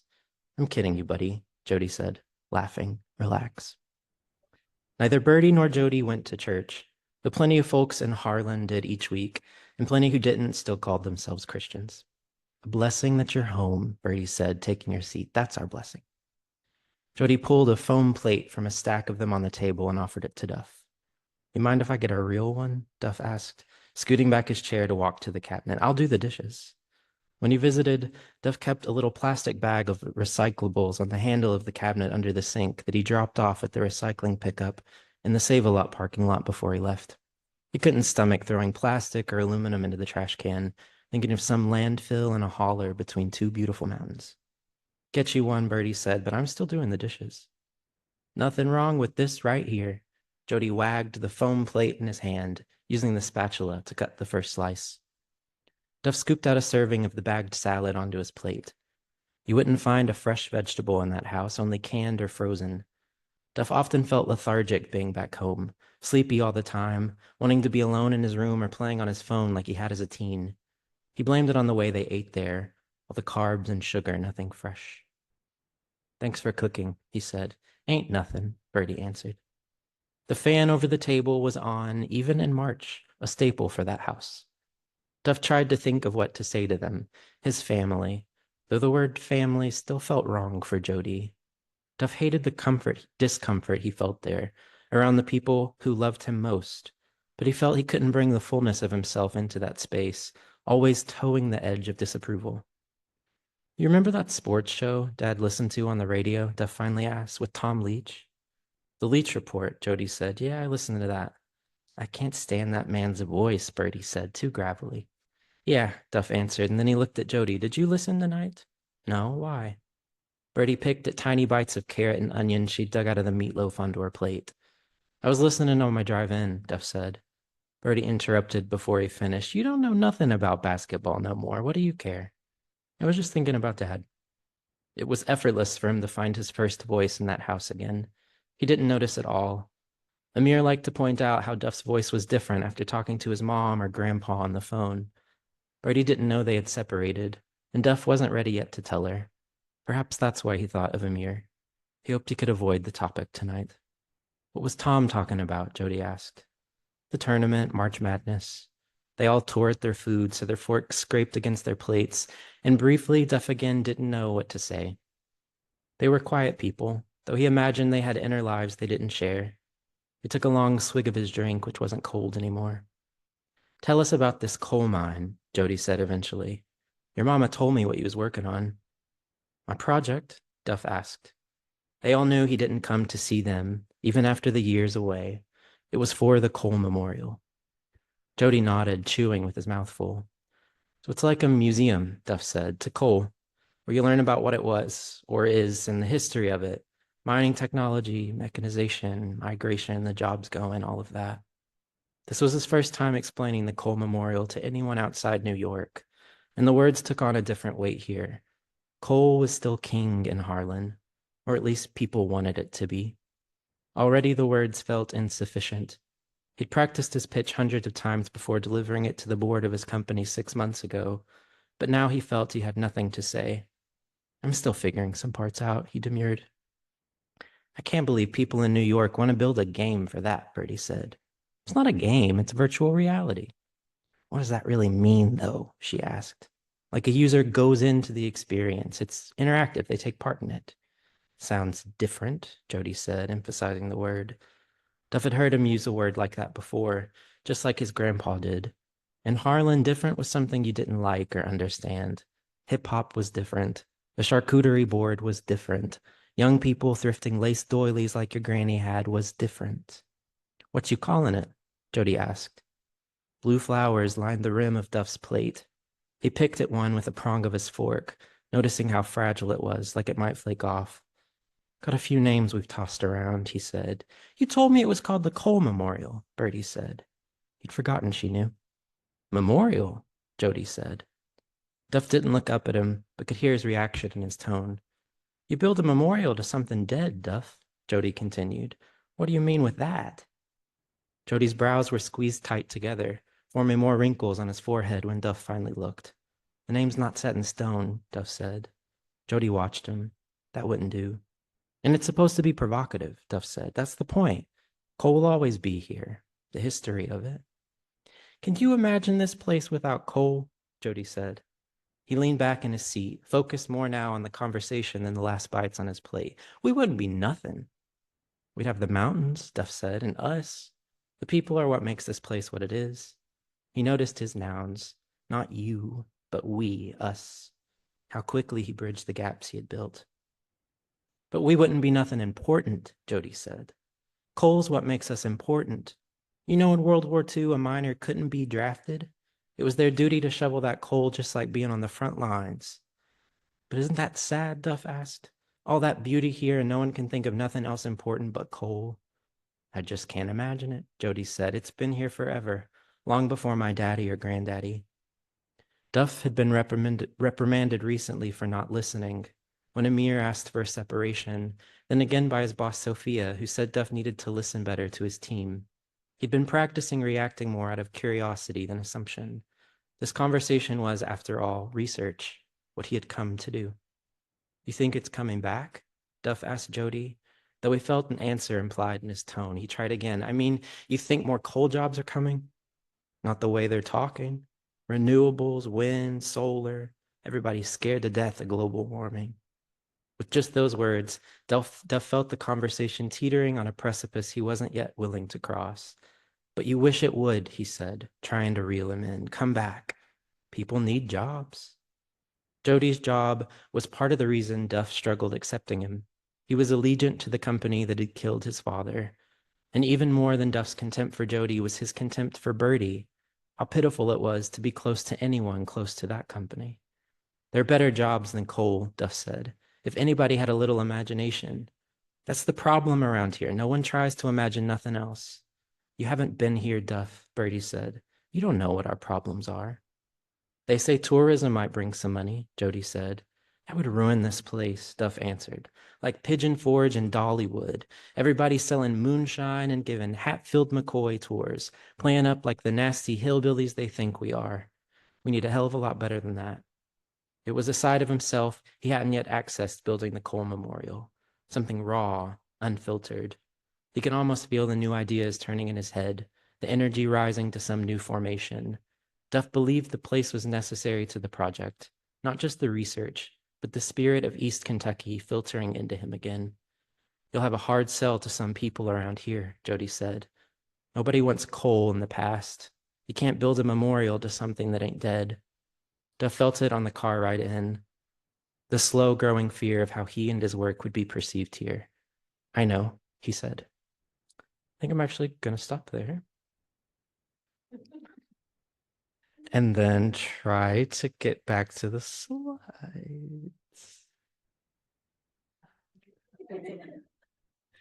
Thank you. I needed to hear that. Okay, I think I got it. So that just gives you a taste of the topics that are coming up here and maybe what I'm doing here. The next part gets a little more tricky because I'm a writer, not a scientist. And yet I'm here trying to make comparisons between these two places. So if anything, I hope this is a conversation where you can say, you know what, you might not have that one part right about the Ruhr. I had 2 months, okay? Here are some of the comparisons I'm starting to make. So the actual geography is important here. Appalachia is a mountainous region. The Ruhr is lowlands. I'm going to go through these pretty quick, okay? Appalachia is mostly rural. The Ruhr has this really unique urban structure, these polycentric urban centers, urban areas. Appalachia has bituminous coal, which is one step below the quality of anthracite coal, which is what's in the Ruhr. So black coal, hard coal is what y'all have. Appalachia's coal is not brown coal, which is lignite, but it's not what you have either, somewhere between. And Appalachia coal is near the surface, whereas in the Ruhr, it's quite deep within the ground. I'm going to show you a figure in a moment, but Appalachia's coal decline has not been consistent since the 70s, like the Ruhr's has. And I think this could be part of the reason, is because of, it's just a little bit cheaper to mine in Kentucky. We already covered this one at the beginning. Mono economy, it was basically just coal and more or less nothing else. Whereas I'm thinking of coal, steel, and chemicals that were important here in this region. Appalachia has a lot of absentee landowners. The people that own the minerals under the ground and the people that own the coal companies are not, they don't live in Appalachia. So they live outside of it, which means a lot of the money does not stay within the community, right? I'm not 100% sure how that compares to the Ruhr. And then I'm going to go to the bottom of the Ruhr side here. There's this idea of people are proud of industrialization and coal here, but they're also proud of deindustrialization and the relative success of that. I know that some academics and writers like to push against this. There are ways that calling it a triumph hides ways that it was not a triumph, right? You have research universities, and then you have these new economies like logistics, transport, chemical industries kind of persist. In Appalachia, so far, coal mining is not gone, but there's not much of it left. Very little support for the economic transition, what might come after. And the new economy, no one knows. People say maybe nature tourism. You have these beautiful mountains, but I don't know that tourism is a really sustainable industry for a whole part of country. I have two graphics. We'll see how much I can get through them. Important, I guess, would be that on the left side, you see that bump. So this is like the 1970s, 80s. There was another boom for coal mining in Appalachia or in Kentucky. That did not happen on the right side. You see that sort of steady decline that happened in the Aurora region. Maybe this is part of the reason why Kentucky still holds on to that. Oh, maybe we'll have another boom, just like there was in the 80s. Maybe that's part of it. I mean, causes, I'm going to move through this pretty quickly too. The graphics that you're looking at are showing where Germany and the US get their energy from. So upper right is the US, that's from 2021. The bottom is Germany. What interests me with these graphics is just that Germany still uses a lot of coal, more renewables than the US does. It's like 19% compared to 12% in the US. But Germany just imports its coal. Not all of it, but a significant portion of it. And the causes that I list here are just the reasons why these coal jobs are disappearing. And then with my last minute, I'm just going to suggest this idea of we have an election coming up in the US. The right graphic shows in the last election, Donald Trump won Kentucky by 62% compared to 36% who voted for Joe Biden in that election. And this is the part, I'm a writer, not a scientist. So I'm interested in that feeling. Like, what does it feel like to live in this place, right? This is the ideas that I want to get at.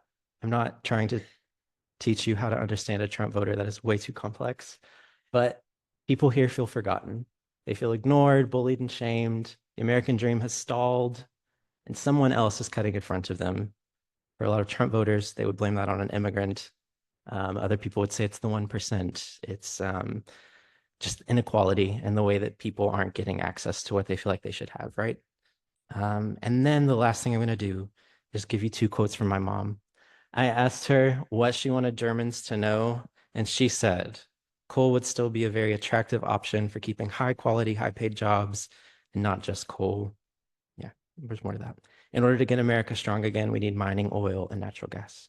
Those are her opinions. She is one Trump voter. And that's everything that I have for you.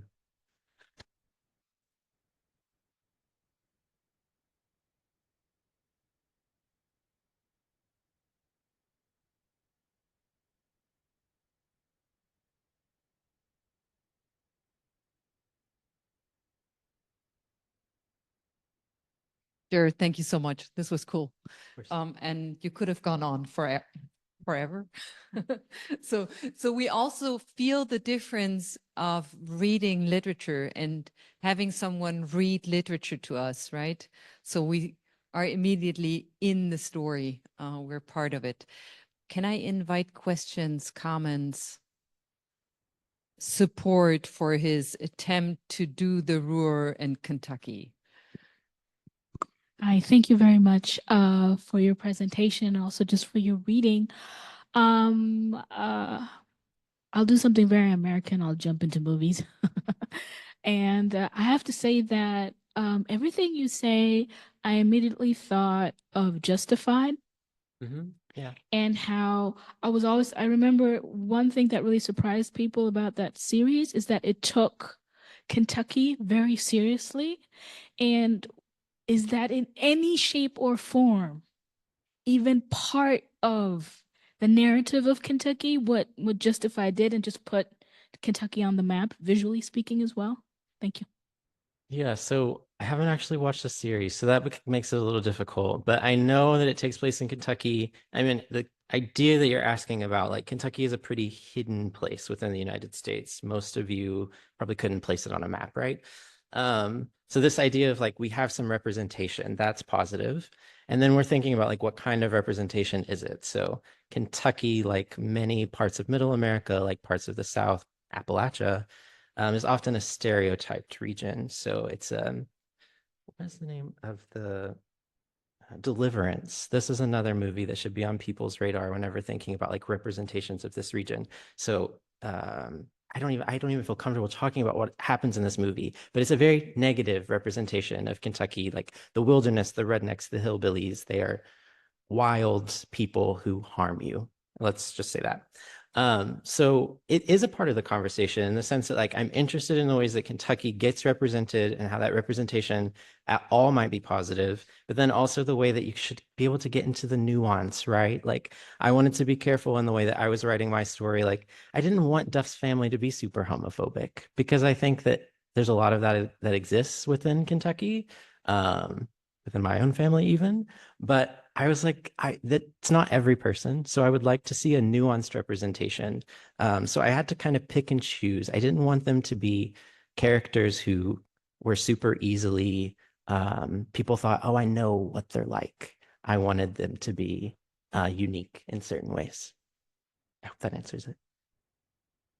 So I do have Lily in the room, but we also have 3 questions in the chat. So one praise that it's really enjoyable to read, listen to the reading. Then Eva Maria is asking whether Emir has Turkish heritage, I guess, and if so, what the importance thereof is. And then Sina is asking for the kind of impact that you hope the novel will have on Kentucky, right? But also the kind of impact it might have on the Ruhr.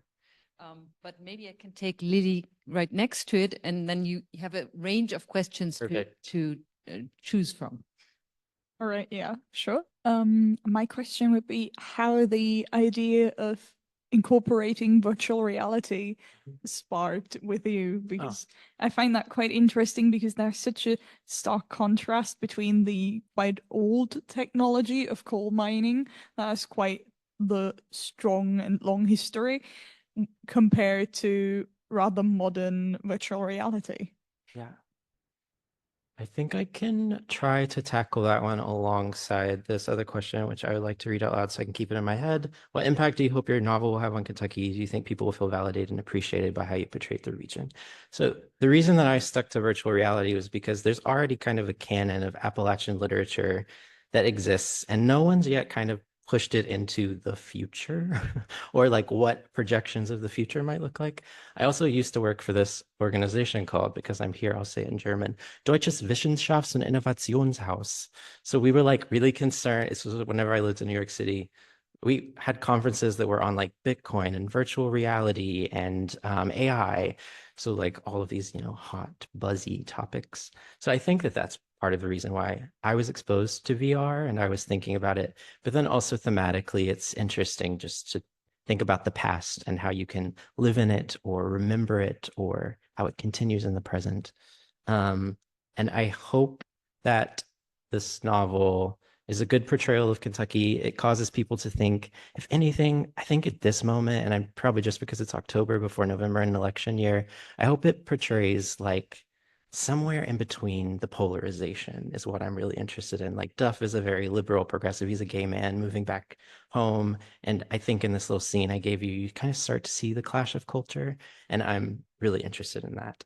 And then the character of Amir, to this question, yes, he grew up in Germany, but he's Turkish. And he and Duff met in New York City.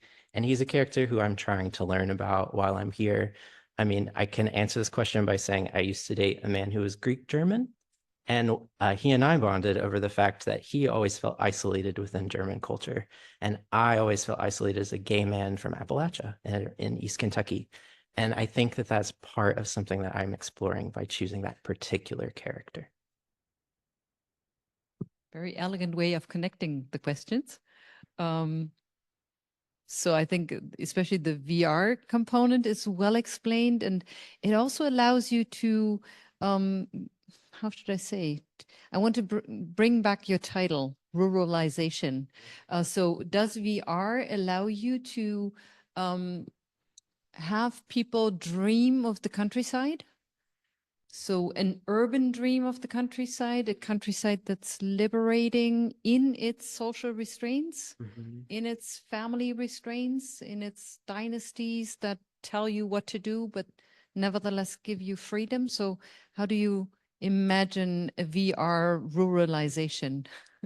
Well, I think that like Duff is asking himself this question too, because he's building this application. He's thinking about the audience for it. The audience is not the same as the place where he's creating the application.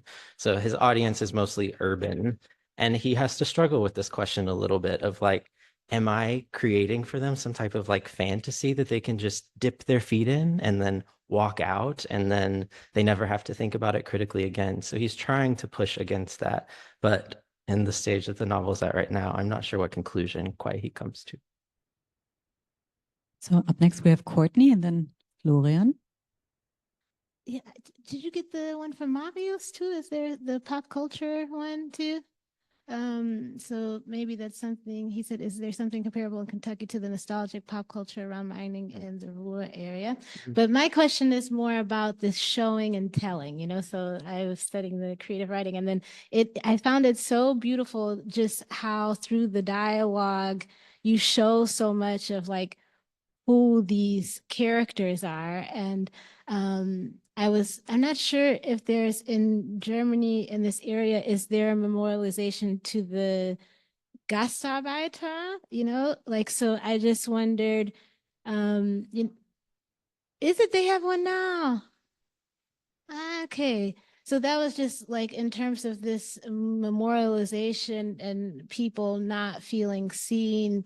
Because I also had the question of, you know, the husband, what was his background? And maybe that's also through the dialogue, an opportunity for you to kind of show where these people come from, you know? So is that something that you also think about, like just, this memorialization through like maybe the virtual reality of, you know, coming up with these cultures of migration that I'm starting to talk about with Barb. So Yeah. so beautiful.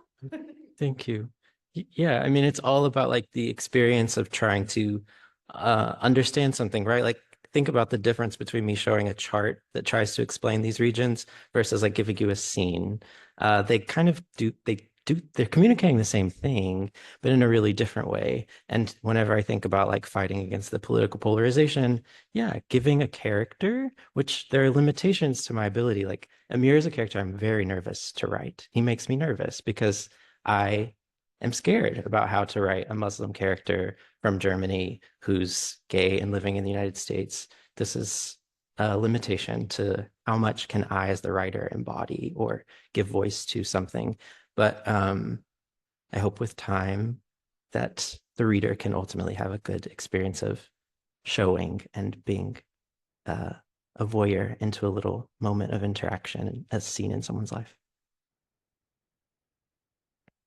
I just wanted to briefly come back to the virtual reality because I think it's very accurate. I don't know where Duff wants to situate or locate the Cole Memorial, but you talked about Pigeon Forge, you talked about Dollywood. Dollywood is that pop culture memorial to mining. Yeah. And just around Dollywood, there's a lot of single ticket attractions opening up that use that kind of very interactive, very modern technology, immersiveness, virtual reality that are about the region's past. Yes. So the Cherokees, for instance, they have just started creating this kind of attraction. So this is a representation of what's going on in the tourism sector in the Smoky Mountains right now. Thank you. I didn't really know some of that, so I appreciate. I'm on the right track. Jared, thank you so much. I think we could go on very long. Give a big hand to Jared Johnson. And maybe the question is, when can we buy the novel? 2 more years.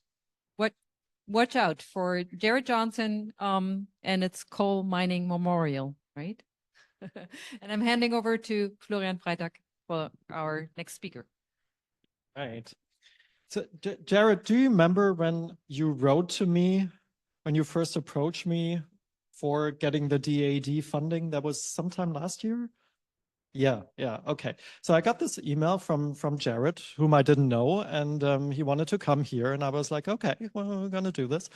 And then a few months later, I got another email from a young man who also wanted to come here to study the Ruhr region and wanted to explore the aspects of the coal mining past of this region. And I was like, wait a second, I've had this before.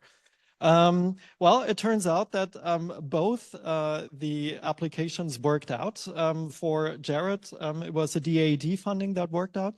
And for Francesco, who's going to be our last speaker, the funding comes from Aurora, which has been mentioned a few times already today, our university alliance. And that is because Francesco is from our partner university within Aurora in Italy, namely Federico II in Naples.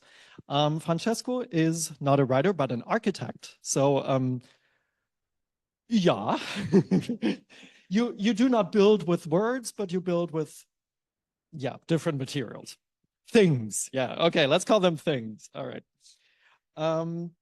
You did your PhD in architecture in 2022 about a very interesting topic, namely worldly architecture. So, did research on places that could be anywhere.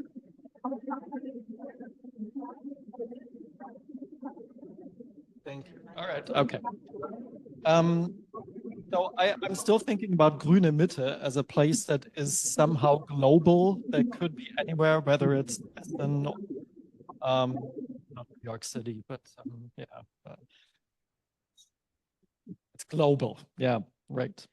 But today you're not going to talk about global architecture because you've moved on for your postdoctoral project and you're here with a project called Escape, Ruhr's Contemporary Extractive Landscape, Bridging Industrial Heritage and Logistics Complexes. And you're doing this because you want to compare the Ruhr region to where you come from, basically Naples, and a specific landscape around Naples, Campi Flegrei. Which is also where we were when we were in Naples. Okay, well then you have to tell us what it looks like because I don't remember. Okay.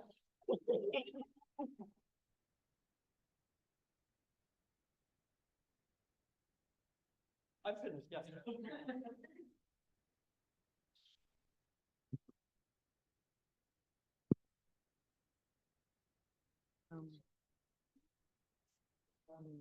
And I will.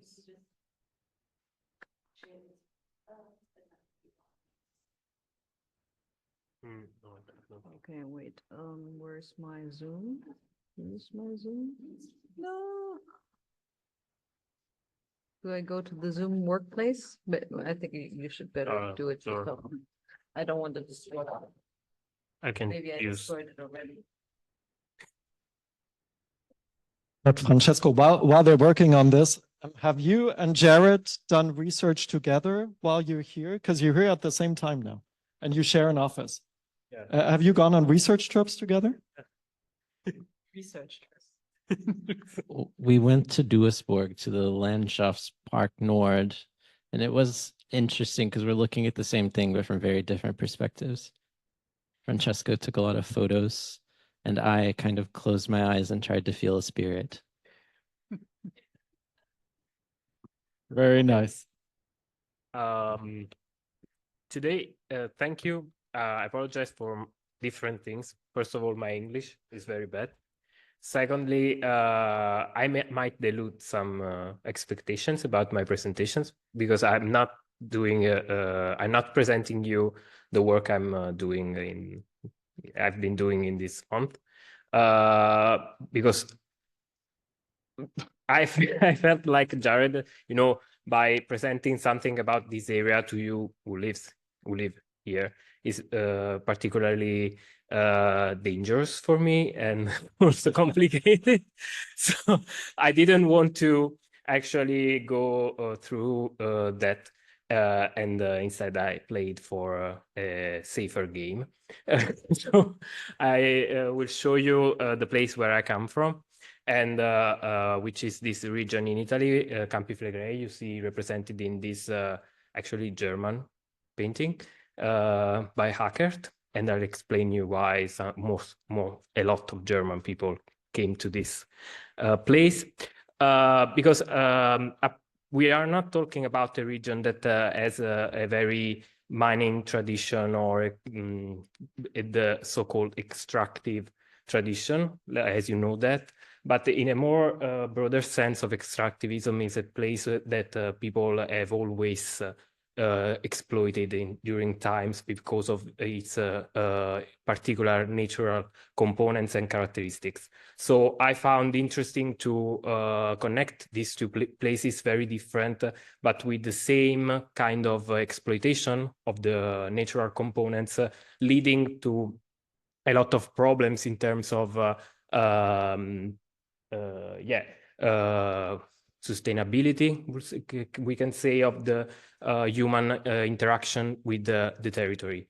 And in fact, this is where my presentation starts, because I titled this Manufacture the Fragile Landscapes, because I think that we have been speaking this afternoon about disasters connected to social components. Now we will speak about maybe more very physical disasters connected to the human interactions with the environment in general terms, and how people and humans inhabited places. In fact, I wanted to say these three statements that are very important for this presentation. No territory will be risky without human intervention. It just stays there and lives its life very vitally. Landscape is a territory as perceived and inhabited by humans. So the way humans perceive the landscape, the territory is the landscape itself. Okay, and risk is the danger as perceived by humans. So we have a place that can be dangerous in some cases, but the way it is risky is because people live there. It wouldn't be risk at all. And so my presentation is made of three parts. The first of all, I will explain how and what makes a landscape fragile. And so the human interaction with the territory that makes a landscape fragile, the conditions and the events of risk. And first, at the end, I will explain some design experimentations we've been conducting at the Department of Architecture in Naples in this particular territory, that is Campi Flegrei or Flegrei Fields, I will say it in Italian. And all these three parts are explained through the case study of Campi Flegrei, which is the main topic, I will say, of this presentation. So first of all, I already said that a landscape is the way an area is perceived by people, and also that is the character of the landscape is the result of the actions and the interaction of natural and human factors.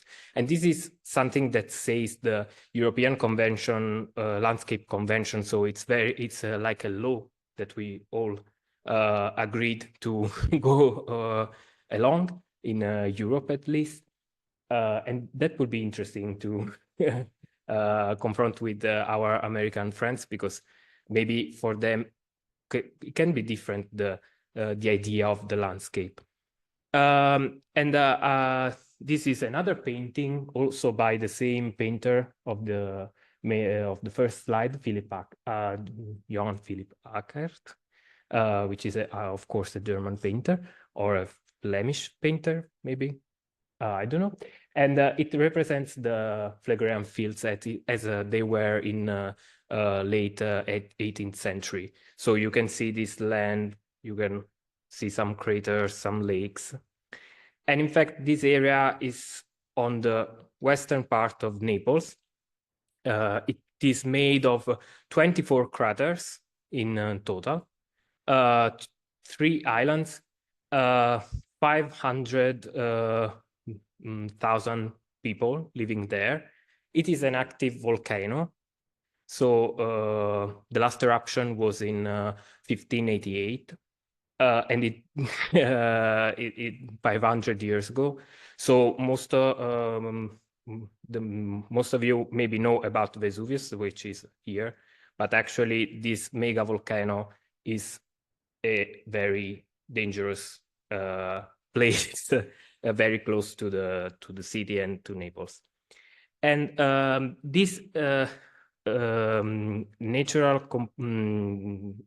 we can say that this particular geology is evident also in the orography of the place, that is very hard, very sharp, very characterized by these craters emerging from the earth, from the sea.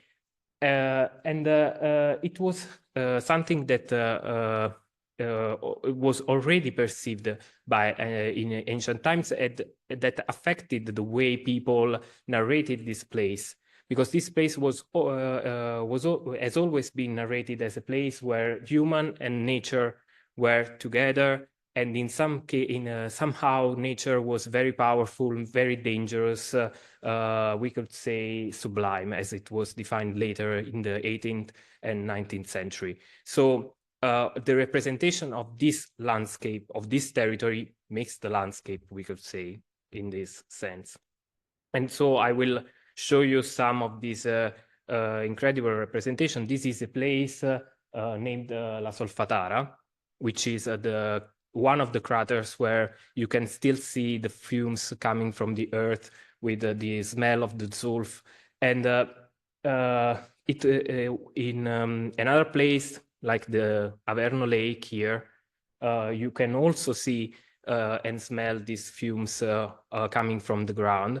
And in the ancient Greeks and Romans believed that there was the entrance gate of the hell, for example. And I don't know if you are familiar with the Aeneid, the poem by Virgilius. Yes, the event of Aeneas going into the Ade, the hell, is here. And also the Sibylla Cumana, one of the oracles of ancient Greek, used to live there for ancient Rome. So it's a place very connected to myths and to narrations where the nature created these beliefs. And also from one side, we had this nature very dangerous, very risky, we could say. And on the other side, they recognized that this place was rich in natural components that could be exploited. And first of all, for example, the thermal springs. And so we had a lot of thermal activity, and still we have some of them, redesigning and transforming a lot the territory to make these activities happen. I will go on, and this is your conterraneo, yeah, yeah, because we own a lot of the perceptions about this territory to people coming from all over Europe during the 18th and 19th century, describing this territory, and so defining the character and the identity of this place. And you can see, I can read this German, so, but I will say in the Italian translation, but the ending phrase of one of the descriptions of Goethe of the Phlegraean fields is very interesting, because he says, ed eccoci così rimbalzati di continuo tra le manifestazioni della natura e quelle dei popoli. So, yeah, un Soviet man, yeah, yeah. That is this final sentence. I hope that the translation is correct, but or that I understood what he was trying to say. But this idea of the nature and the human living together in some kind of harmony is very clear also in the perceptions of Goethe when he came to Italy. And also the representations of those times of people doing the Grand Tour were going into that direction, I would say. So what happens? at some point, this total equilibrium between human and natural components broke totally because the exploitation of these natural components of the position or the particular position of this region in confront to the entire nation, the fertile ground and so on, it became a totally mess. First of all, for example, we had the I think this is like the metaphor for what I'm saying, because at some point they decided to implant one of the major steel factories in Italy in this particular region. And this is the one of the islands in Nisida. This is the great Ilva factory. And this is how it looks now. So we have like a very short story, because this happened in like 60 years of building and going through the industrialization of the whole country, Italian country. But it's particularly, it's like a rhetoric figure, I would say, of what happened in the whole Campi Flegrei. Because what happened here in Bagnoli is what happens all over the region. So the situation nowadays is this one. We have this very natural place transformed and destroyed somehow by human interaction with the natural components, that has gone totally in another direction, and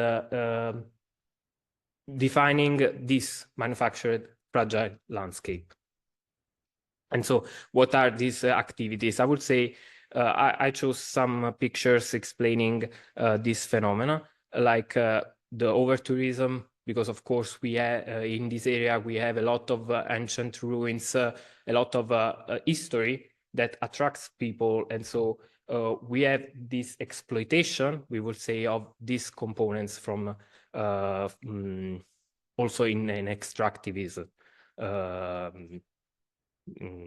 don't know, mindset. Of course, the remains of the industrialization, the fact that we have a very crowded and highly inhabited place, so a lot of means of transports are needed for these people to go to the major city of Naples. We still have some productive activities going on, so like a lot of vineyards, and so that totally transformed the land in order to have these terraces for exploiting the fertile ground, volcanic ground. A lot of activities in the sea, which is not, it is very crowded by like mussel farming, fish farming, ports, everything you could ever imagine about that. And also thermal activity and the sea bathing that are very central for this region, reshaping totally like the costa, the line of the coast with a lot of concrete. And this is what you can see now, so far from what Goethe saw in the 19th century. And I'll show you some pictures made by two photographers, and I like to tell their names, which are Francesco Sammarco and Mario Ferrara, because they work with me in our team at the Department of Architecture. And they are trying to make pictures of this territory in order to define also another narrative, another kind of identity of this place that is more contemporary and not related to the identity that during the Romanticism portrayed these places. And this is what you can see now. And you can see the fragility of this landscape. This is a piece of the coast. And you can see how humans made like these terraces of concrete to exploit the resource of the sea. And now we have this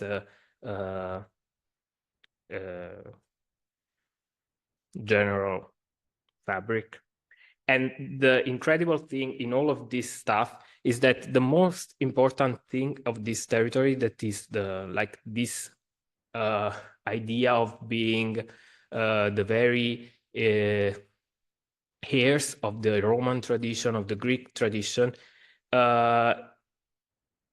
is represented in the urban space, but by these things that are just ruins preserved, but in a totally useless way, I could say, like it's a totally useless heritage, because it's just swallowed by the human activity going on. And so fragility, and these pictures represent very well fragility, because this is just a mountain, this is just a piece of crater.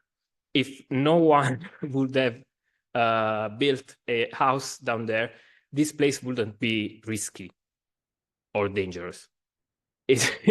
I know that this seems like an obvious statement, but still it's something that at least in Italy is not very understood. And so pictures like this one really capture what I'm trying to say. So this is like the equation that should be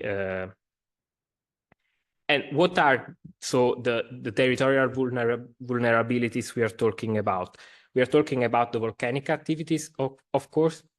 We are talking about a very particular phenomenon that we have in Campi Flegrei, which is the bradycism. So it means that the earth tends to I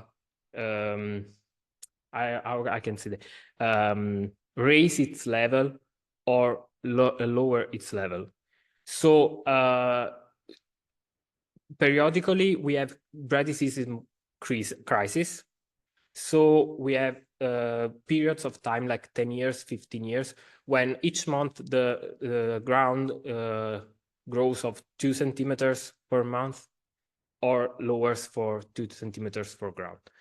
And it's interesting because people have developed some ways to understand if the ground is lowering or raising. For example, this is the Serapide temple in the middle of Pozzuoli, which is the main city of the area. And they say that if the temple is covered with water, it means that the ground is going down. If the water disappears, it means that the ground is raising. So it's like a thermometer of the bradycism. And this is another place in Pozzuoli, particularly interesting in this sense, which is the Darsena, a very small part of the port, which is connected to the sea only for a small piece of sea. And nowadays the situation is this one, because we have a bradycism crisis now, and the ground is raising. And so you can see the difference. The Darsena has just disappeared. And here you can see different levels because we also had a crisis in 1985. So this story repeats itself. And in fact, this is something that I found about the bradycism crisis of 82-84. So people fleeing Pozzuoli that shakes, that is the title of the journal. And for example, this one is the document where the mayor of Pozzuoli tells people from this area to flee and to go to other places. And it says that they give these people money to find an accommodation elsewhere. We are talking about the 80s. So, and one thing that happened in the 80s is that people living in the historical center here, the so-called Rione Terra, were forced to leave because of the bradycism crisis. And so the conditions of the buildings and so on. And so they built like a new neighborhood in a safer place, which is this one. And nowadays, the Rione Terra has been totally renovated, restored, but no people live there. So it's a kind of a ghost city, still not very sustainable way to confront this problem. I have one here.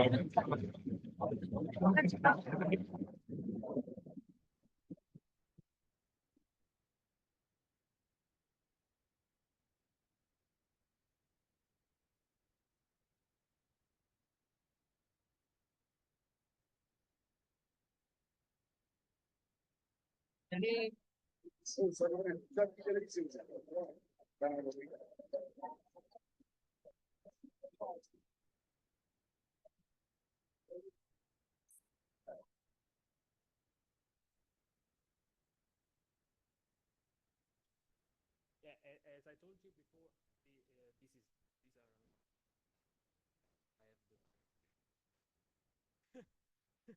this is not the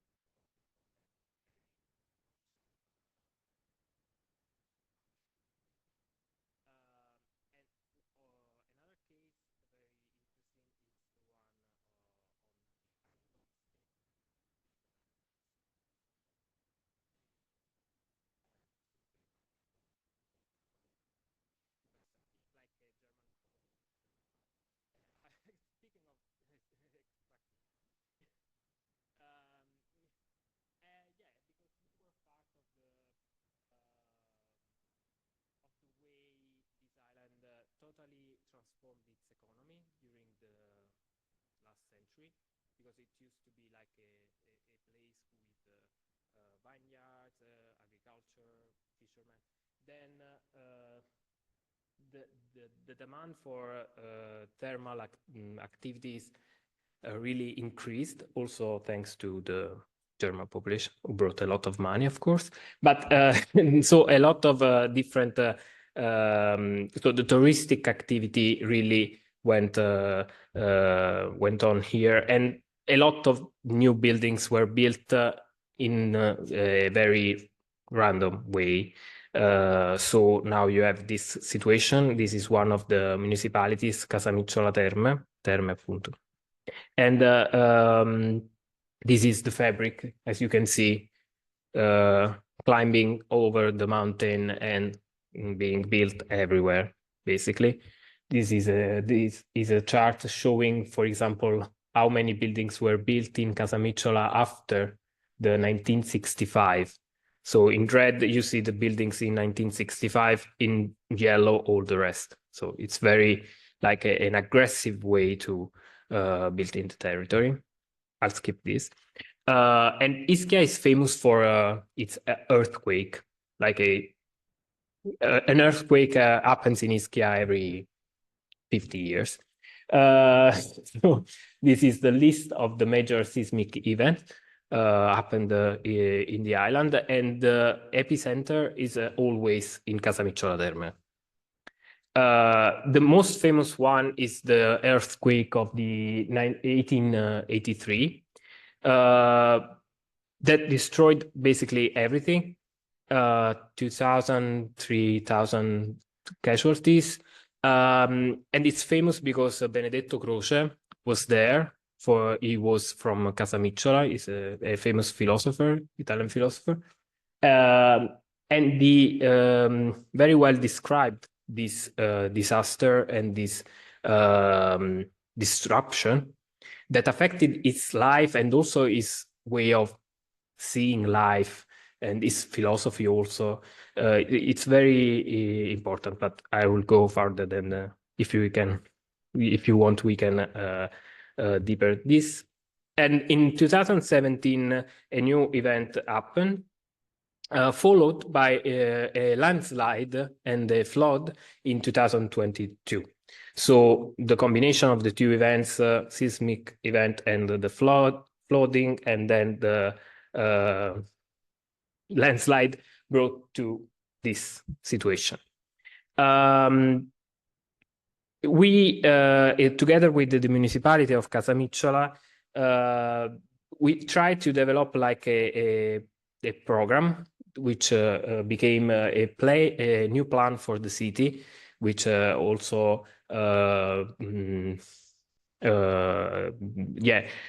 a plan not to reconstruct things, but overall to demolish things that would not be in places, in strange places. So it's kind of the new plan of the city. And the plan also identified in this particular building a place like an hub that could work in cases of emergency as a recovery for people, and in peace times, let's say that, just like an hub for the community. So it's a new way to treat emergency, not as an emergency, not like something that happens all of a sudden, but something that we know that will happen again, because it's a place where things happen every time. And so a new way to confront the emergency. I just want to show you. Yeah.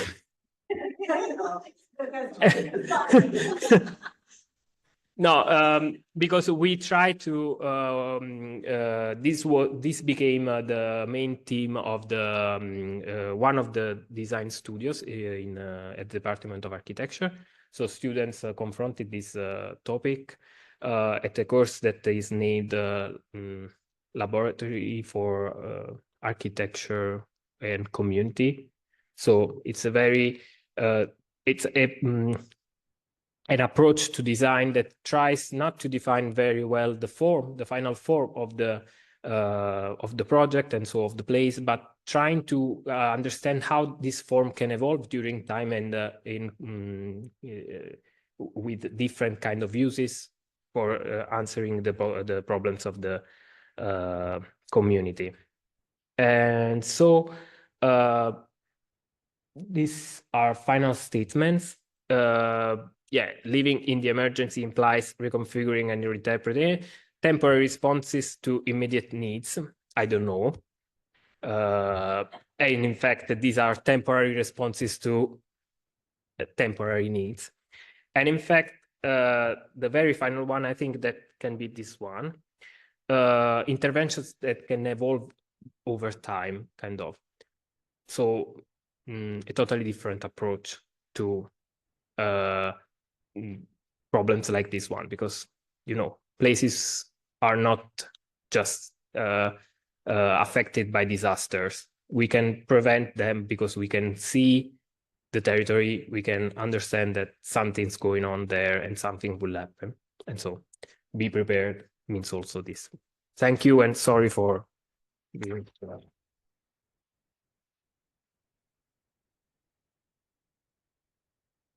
Thank you very much, Francesco, especially for the last few slides, which showed us a way forward, a way into the future, a way in which architecture can help prevent to a certain extent, or at least, you know, acknowledge the risks of a particular place and then foster its resilience.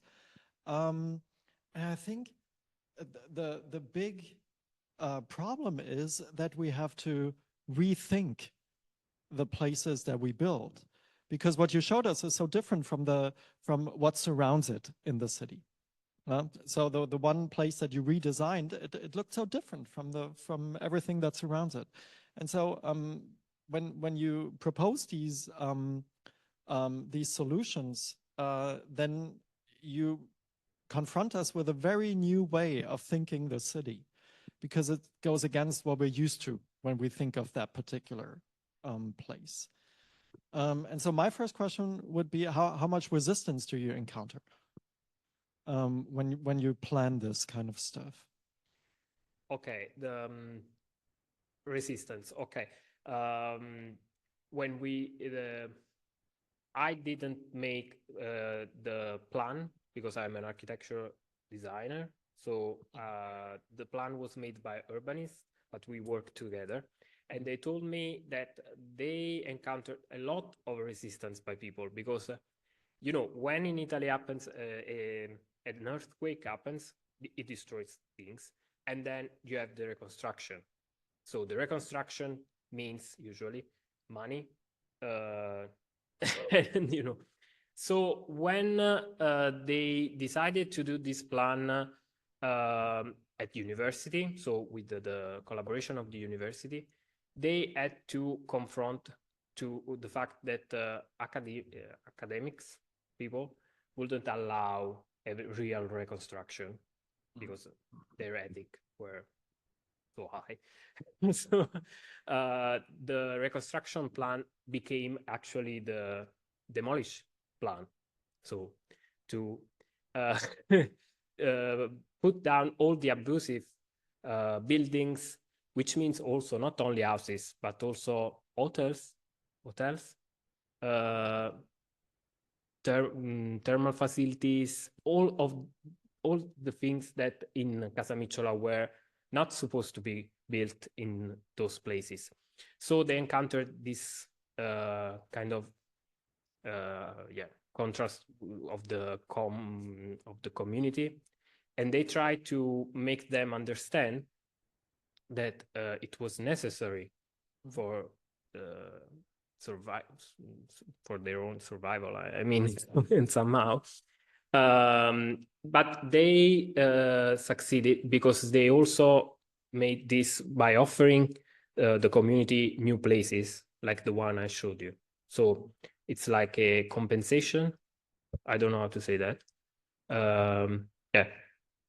So we have a slight technical problem. The screen gave up on us. So for those in the chat, please put them in the chat. I'll read them out loud. I don't know. Yes, yes, exactly. Thing gave up for some reason. But we do have a question in the chat. Thank you for your presentation. I'd be interested to know how you think this concept of manufactured fragile landscapes applies to the Ruhrgebiet, to the Ruhr region. Yeah, that is why I'm here. But yeah, so the dangerous moment came. Yeah. I'm here to be. No, yeah, you know, an Italian guy coming to Germany to tell you how to do things, it's very uncommon. Mostly the opposite. But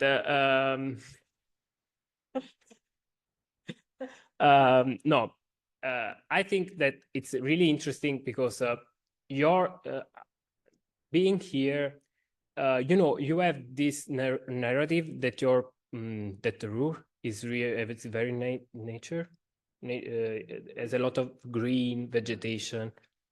Yeah, but I think that the form, like the shape of the land itself, is not natural at all. It's totally artificial. It's totally manufactured. I mean, all the things that you call halde, yeah, they make your skyline, but it's totally artificial. You don't have hills. You made the hills.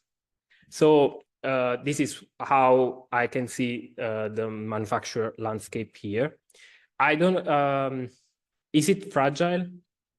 I think that you can that you acknowledge that this territory could be fragile, and so I see a lot of work that has been done to make it safer. Yeah,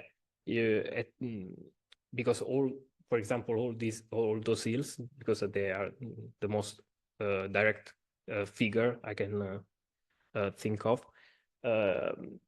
They've been transformed in real hills with vegetation, so I can see like flooding events coming from that, or I don't know, flooding events coming from rivers or channels, also the what have been done with the Amster River. Yeah.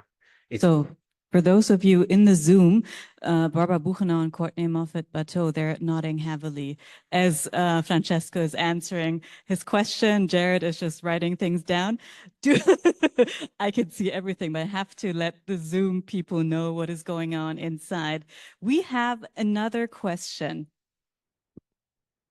Well, more of a comment actually, because the first thing I thought of when it came to instability is actually the enormous amounts of tunneling underneath so many cities that are left over here in this area because of the tunneling.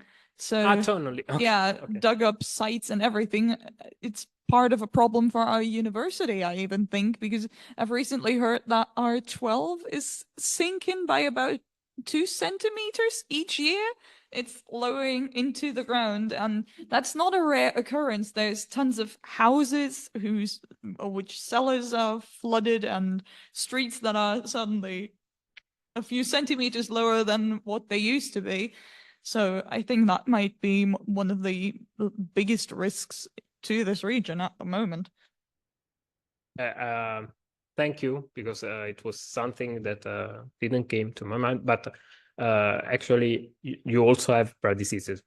Yes, like, artificial bird disease. You were you made your own bird disease, I would say. Yeah. I can't wait for R12 to go down. Oops, have to work from home.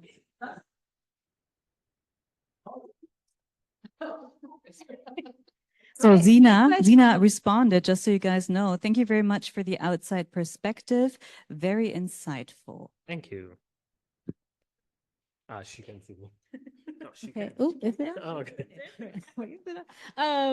Yeah, I think for me, I was so taken by how many German Italian connections there were, like first with the oil paintings, and then just in the visuals in which you were trying to lay down your argument, and then coming to the photography, then which was presumably an Italian photographer.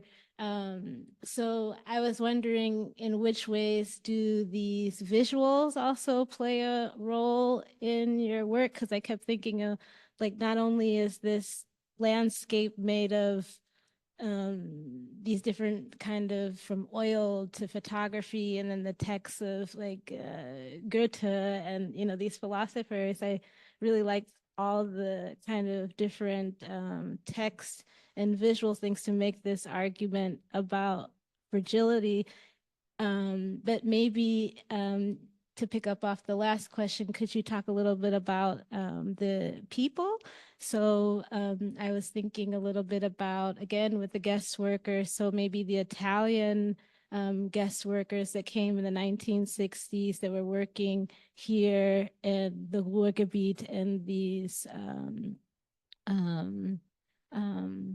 yeah, as part of the projects. Have you thought about that as well, in like to link in with, because you talked a little bit about like how the Italian people were affected by the fragile nature of the architecture in Italy, but maybe you also see how Italian people maybe participated in the fragility here in the Ruhrgebiet or something like this. I'm just thinking about this transnational aspect of your work. Maybe you could say a little bit more if that's in your research plan too. Yeah. For the visual, actually, this strong connection between German and Italy with the Campi Flegrei is something that happened without intention, because I was just putting together the slides I needed, visuals and iconography and writings, and it just happened. So, and it's very interesting, because I think that yeah, it's kind of a transnational way of creating a landscape, you know, because we were influenced by the German vision of the Campi Flegrei in describing the identity of the place. So people recognize an identity that was told them to have by others. I don't know. It's very strange. And also, I don't know, because in my research, I'm trying to not have many confrontations, I don't know how to say, in with people and communities, because I'm more interested in the way the Ruhrgebiet, yeah, the rural area. Thank you, John. The rural area appears as without, you know, a narrative to connect it to the places I visit. So I just go there and I take a lot of pictures,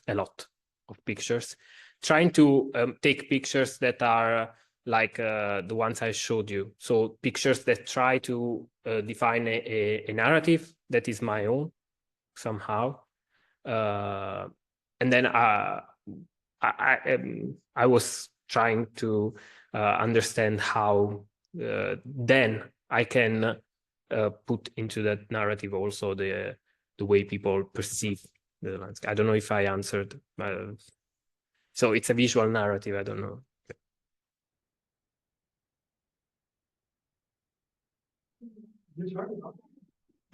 I'll turn it off. Francesco, you're going to stay here until mid-November, yeah. right? Okay. So maybe by mid-November, you can put together a few pictures and tell us your story of the Ruhr region. I think that would be very nice. Yeah.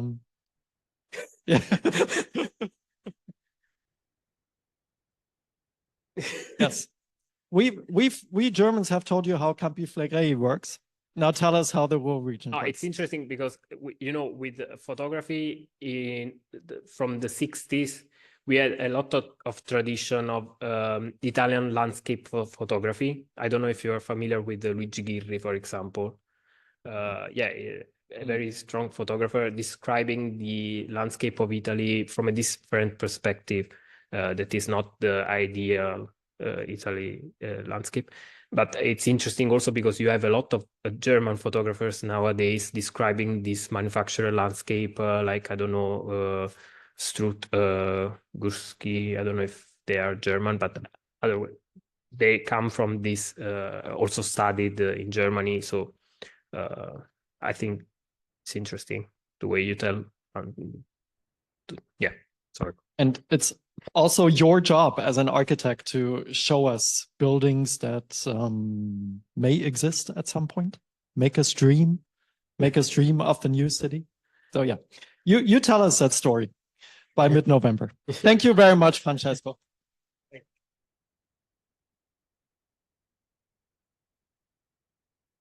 Okay, it says here on my program, closing remarks by Florian Freitag. I don't know who wrote that there. You did. Well, thanks.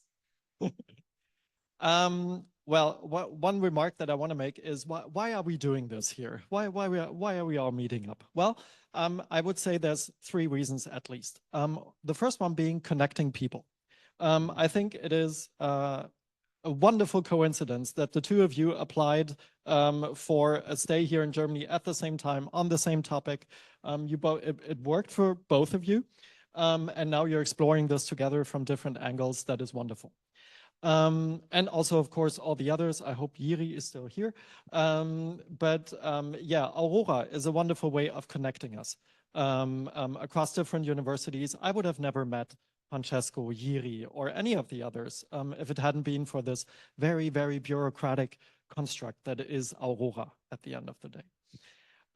So there's one thing. Then also we want to pick your brains because Barbara and I are interested in cities, in urbanities, and we want to meet other people with whom we share that interest. and with whom we can also share our research. So that's a very important bridge. And that's a very important reason of why we're doing these kind of events, just to share our research. We did not share our research today, but maybe next time when Francesco will tell us that story, we'll also tell a story. Okay, yeah. Planning the next event already. And the final reason why we're doing this kind of thing is for you guys. Because we do not only wish to share our research and our interests and our projects and their interests and their research among us, the professional researchers, but we want to share that with you as well. Because we think this is a great way of showing you what's out there, showing you the kind of stuff that we do, and then allowing you finding your own entry into our topics, whether it's sustainability, urbanity, or the two of them. So we want you to take these kind of events as an inspiration. You don't have to be interested in precisely the same topics that we do. That is not necessary, but what we want you to do is find your own way into them. And so we hope that the 4 presentations that you heard today made you think a little, helped you on your way to find your own entry into these topics. And we hope to see some term papers, some theses, some presentations on one of these topics or related topic. We do, right? Absolutely. Okay. Yeah. So we hope to see you again. We're going to do this kind of stuff regularly, and well, we'll always draw you in. And so this becomes possible because we do have Subeoa, this one third-party funded project that brings together researchers, and we do have Aurora, the University Alliance that allows us to connect. And because of Aurora, we are able to work with Zora Hassan-Pipa, who's put together the program, who's invited you, who's put together the type form, who's put together the narrative that connected the papers. And we're really happy and glad to have Zora make sure that we always do these things, and who also was able to secure this room. Because Zora insisted that it's important to bring students into this realm to give you a sense of how intensely a room and a building shapes our thinking, and how it changes whether you're in T03, in R12, or in this very chilly old bank building that has different colors of chairs, but you go like, oh, don't drink here because I might spill. So the kinds of effects of the building, and I think it's really nice that Zora managed to get this room and the coffee machine. And we hope to engage in more debates with you, see you in the classroom and outside of the classroom.